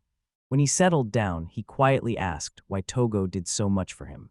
The answer was simple: because Ryan helped him with work. Ryan stopped, then promised himself to do the job well. His thoughts constantly returned to those 50 gold coins, and he was ready to do anything to get them, even after Togo left. Lying awake and staring at the ceiling, Ryan felt uneasy. Togo's kindness confused him. But it did not change his goal. He needed money. As soon as he gets it, he will run away, and his plan will finally succeed. Togo approached Ryan, made sure he had really dozed off, and only then went to the living room. Faye was not sure it was safe to leave him alone. Togo confidently nodded and said that Ryan would not run away until he received payment. Leo Corliss was not convinced, noting that Ryan was a skilled pickpocket and unpredictable. Ignoring this, they moved on to other matters. The next day, they planned to buy Ryan the essentials. Clothes, dishes, maybe even something that he will like. It may seem strange that Ryan is so obsessed with money. Exactly 50 gold coins. It was not just a vague desire. The number was exact. They agreed that there must be a reason. Then it hit Togo, the Slavic store. The little pocket-sized one said that Ryan often visited there. It was not by chance. The next morning at breakfast, they accused Ryan and caught him with a piece in his mouth. He froze, obviously surprised. He asked him if there was anyone he wanted to buy, and Ryan hesitated, trying to steer the conversation away. But Togo did not abandon this matter. He had already found out that Ryan went to the Slavic store every evening. And 50 gold coins correspond to the price of a child there. Ryan's face tightened. He looked disappointed, guilty, and desperate. Togo leans closer and offers to buy this person before someone else gets the chance, promising to take them to the forest so Ryan could later buy them back for his 50 gold coins. In Ryan's eyes, fear and hope mixed. Finally, he whispered that this is my sister. His voice was quiet. But this revealed everything. Their father sold the younger sister, and that is why Ryan has been stealing all this time. He stood with clenched fists, eyes burning with rage, ready to attack Ryan's father. The truth was revealed. Only one thing remained. Oster said, "Let's go," and they went straight to the Slav store. When they arrived, the manager, busy cleaning, said they hadn't opened yet. That didn't bother him. He was ready to wait. The manager looked at Ryan and immediately recognized him, quietly muttering that it was him. Ryan often visited the store. The manager let them inside to wait and offered tea. The move was tense, especially for Ryan, whose hands trembled as he held the cup. Eventually, the store opened. The manager returned and immediately asked whom they were looking for. Ryan could barely speak, his voice heavy with emotion. He described a 7-year-old girl. His longing was noticeable. The manager nodded and went after her. Ryan's breath caught, his eyes already filled with tears. To Togo's surprise, the girl who appeared turned out to be the same one he noticed yesterday. Brothers and sisters long separated, finally reunited. The meeting stunned Aja, who could hardly believe it was real, and when Ryan saw her, he cried. Tears in his eyes, he rushed to hug her tightly and apologized for the long wait, then froze as if he could not accept the moment. Agnes soon began to cry too and clung to her brother, fearing he might disappear again. The manager noticed, with a slight smile, how the elderly people looked at the sky from the window every evening, and how Ryan looked at her from the shadows. This explained Angela's sadness yesterday and Ryan's despair. While the manager was preparing the contract, Ryan, still squeezing his sister's hand as if never to let go, turned to Togo and quietly thanked him. Togo waved it off, saying he was just a beginner artist and was living in the Red Guard forest for the first time. Ryan introduced himself officially as Ryan Saris, and his sister nervously but sincerely followed. Ryan assured Ainge that it was Togo who bought her freedom and had been helping all along. Togo asked Ainge if she would be comfortable living with them in the forest for some time. She hesitated, then squeezed Ryan's hand and said she would be happy as long as she was with her brother, and a sincere, open smile appeared on her face for Togo. The radiant, innocent smile of Angel almost stunned Togo. He came for one angel but found two. His artistic instinct awakens and urges him to draw both relatives. Later in the lively shopping district of the capital, Togo bought new clothes that looked bright and attractive. He smiled like a proud older brother as they walked together. Angel nervously tugged at Togo's sleeve. Remember, she wanted to greet a friend. They returned to the old house of Ryan and Angel, which was empty. Her friend was not in the house, she was in the yard. Ryan looked out the window to make sure their father was not there. Having made sure it was safe, they pushed him through a narrow alley into the backyard, which was cluttered with bags of garbage, resembling a dump. Amid the chaos, one fern flower stood out. Anger approached it and carefully reached out a hand, then something extraordinary happened. From the flower appeared a small creature with wings and pointed ears. It was a real fairy, which stunned everyone. Even the one who doubted the existence of fairies in this world was left speechless. It was Angela's friend, who liked her and unexpectedly befriended Ryan. Togo tried to touch the fairy, but it recoiled, then carefully sniffed his fingers. They looked at him, then disappeared. Togo was worried that he would scare the fairy, but Ainge tilted her head when she heard a whisper that told him to follow her. She climbed the wall at the end of the alley and walked along it. They followed her along the winding path until they found themselves before an amazing sight. Before them stretched a large field of flowers, whose petals swayed in the wind, hidden in the royal capital. It was an exciting discovery. The fairy appeared again among the flowers, joined by hundreds, possibly thousands of others. Their wings shimmered like sunlight through leaves. Angel explained that the fairy wanted to introduce Togo to her friends. People said that Togo smelled like the forest. This hinted at some forest magic that they could not fully understand. They felt a spirit in him. Although Togo did not know what it meant, and honestly, he did not care at the time. His gaze was fixed on Ryan and Ange, who were laughing and playing with the fairies. The vision of two angels swirling with fairies in a hidden glade was enchanting. The scene seemed almost too perfect to be true. The soul of the artist Tovo longed to paint it all, but he knew that drawing the fairies out of their refuge would be wrong. So he asked if any fairies wanted to live with him in the forest. In a moment, the fairies swirled around him in a glowing world and clearly said yes. It was really strange, but the decision had already been made. Soon, in the deep forest on the territory of Rigward Clo-Gridity and his group were a little surprised to see extra faces. Cornelia's face immediately lit up when she saw another child her age. Togo introduced Ran and Nange to everyone, and Cornelia was especially happy. Clo and Interior greeted everyone warmly when the introductions were over. Togo unzipped his big bag, and thousands of fairies spilled out, all frozen with wide-open eyes in amazement. The fairies sailed in orderly rows, as if they were displaying themselves. No one had ever seen a real fairy, let alone a whole swarm. Suddenly, the forest became even brighter. Later, Togo was walking with a sketchbook and settled near Leo Corliss's house in a quiet place. He opened his sketchbook and began to draw and draw. Carefully applied watercolor paints, complete immersion. He was painting a house, cozy, and just right for Ryan and Angie. When Togo showed it to them, Ryan was stunned. Togo explained that the house was empty, so it was worth allowing them to settle there peacefully. That evening, everyone gathered in the new house for dinner. The food was simple. But for Ryan and Angie, it was their first real family dinner. When Ryan ate, he looked down not because the food was bad, but because his heart was beating with excitement. They really could stay here. Togo saw this and told them to rest until tomorrow. Ryan, unable to remain silent, offered to do any work, such as cleaning, laundry, or farm work, to repay him. He could not forget that Togo had paid for him. The angel bought them clothes, a house, and a peace. To Ryan, it seemed like too much. The room became quiet. Then Togo admitted that he did not quite understand the Slavic system, but he was firm on one thing, that paying money does not mean considering it property. He only wanted to draw their portraits. For him, they were not slaves. For Togo, they were angels. Clow laughed and told Ryan not to worry. It's just Togo's manner. Interior nodded and said that Togo's heart was too big, and it harmed him. Cornelia, always cheerful, intervened and said that a child's job is to eat, and she dozed off. Play and grow strong to become a real adult. Cornelia's words touched Ryan and Ange, and their faces brightened. Leo Corliss jokingly said that if they wanted to help, he had assigned them tasks after the drawings. So far, it seemed like the best plan. Time passed, and when Togo checked Ryan and Angel's room, the little girl was already sound asleep. Perhaps, for the first time in a long time, she felt truly safe. Ryan still could not understand why Togo was doing all this. Togo finally told about the one he called his teacher and who cared for him. She cooked and taught him and gave him a home, so Togo's life became joyful. Maybe now it was Togo's turn to pass it on. Helping Ryan was not just kindness.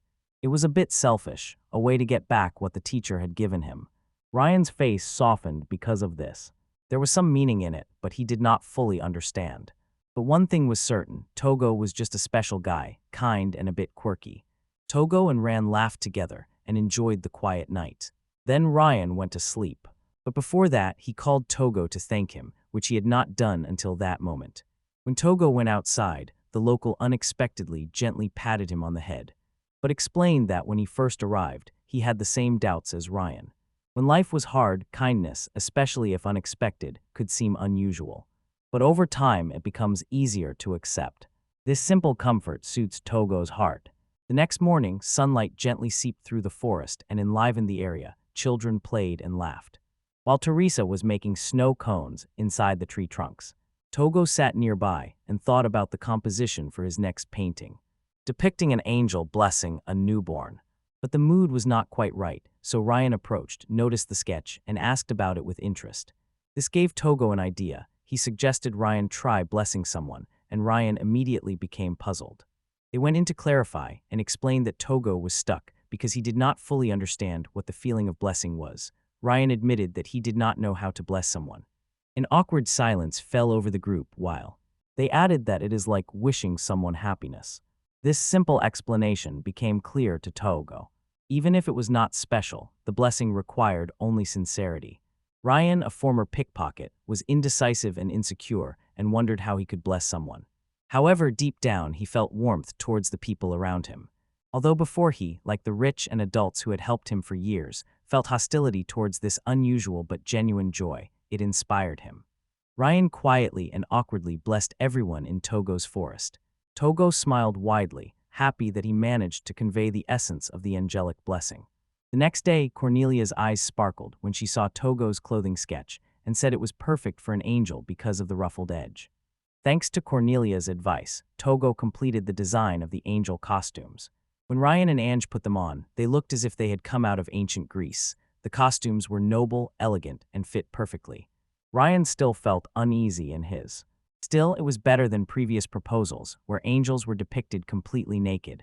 Togo called it a success. They moved into a large house where Togo arranged a place for the painting, similar to a guest room. One room was transformed by Togo's hands into a dreamy stage. A large soft bed was overflowing with pillows and scattered feathers, with a basket in the center as a prop symbolizing an angel's nest. Ryan and Angel climbed onto the soft bed, Ryan seeming like he would rather be somewhere else. The drawing session began with Ange calmly leaning back on the pillows, while Ryan nervously clutched the angel's nest like a treasure. Their poses worked quite well, so Togo ordered them not to move for 10 minutes. With each pencil stroke, Togo gradually embodied the image of an angel blessing a baby, clearly enjoying the process. Ryan still felt uncomfortable, muttering, "Sin." They ask if it is done, but it is far from it. Togo even forgot to draw the wings. He told Ryan to take a break and relax. Modeling turned out to be more exhausting than Ryan expected. When they finally saw the painting, both Ryan and Angel were impressed, even though it was still unfinished. Gentle reflections and a glowing halo created a pure, almost sacred atmosphere, as if a true blessing lived on the canvas. Ryan noticed something and asked why Togo didn't paint his eyes. Togo sighed, explaining that he lacked the perfect shade of blue, because none of his paints matched the shade he imagined. He wanted to turn the sky itself into paint for the angel's eyes. Ryan suggests that maybe Togo should cut the eyes out of the painting and place it in a frame under the open sky. Togo laughed quietly but then fell silent. Realizing it was not a bad idea, he quietly slipped outside. Make a sketch of a paint tube on paper. He cut out the label and raised it to the sky. he hoped it would work. But he doesn't notice something important. Ryan and Ants were watching everything. Feeling awkward, Togo hurriedly let them go and suggested they rest. After they left, Togo took another paint tube and cut a small hole in the label. He raised the drawing up, poured his magic into it, and it worked. The paper shrank, transformed, and became a real tube of paint the color of the sky. However, it exhausted him, and Togo felt dizzy. Realizing that turning the sky into paint required more magic than he expected, he decided not to repeat this trick anytime soon. Having the perfect shade of blue, Togo returned home and eagerly began finishing the painting of the angel. He immediately immersed himself in work, took the brush, and worked tirelessly. From dawn until late at night, he hardly stopped, applying paint with deliberate strokes. Exhausted, he slept on the floor wrapped in a blanket. He resumed painting as soon as the morning light entered the room, each layer of paint bringing the canvas to life. But when he finished painting the angel's eyes, Togo finally smiled. The painting was ready, and he felt pride. He headed to the Regard mansion to deliver it to Sapphire. When Sapphire opened the painting, he paused for a moment. At first, his reaction was restrained, but then his eyes lit up, and the painting struck him like a warm wind on a cold day. It was impressive. The blue shades seemed warm and radiated coziness and joy. Sapphire was captivated because he had never seen an angel so genuinely joyful, and it lifted his spirits. It seemed that the painting was born from a true divine encounter. Togo grinned. Then the payment came, and Sapphire gave a huge bag of gold, far exceeding Togo's expectations. For Sapphire, the artwork was priceless. He kept thanking Togo and really wanted to share it with his family. Togo's first order turned out to be a great success. Later in the forest, Togo gave Ryan the promised 50 gold coins, enough to secure Angel's freedom and cancel the slow contract.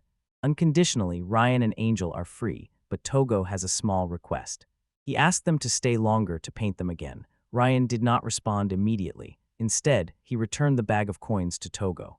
With a trembling voice, he admitted that he was going to leave as soon as the work was finished. He did not understand Togo's habits, why he called people angels and cared so much about strangers. But that was exactly why life there seemed special and pleasant. Ryan said he wanted to stay and offered to do house chores or help as needed. And he took to it. Togo warmly embraced him. Their bond was already strong, though they had known each other for a short time. A few days later at the Regard estate, they received 5 letters. At first Togo was confused, but soon understood everything. Rumors spread about Sapphire's amazing painting. As expected, Togo now had a group of people who wanted to commission their own masterpieces.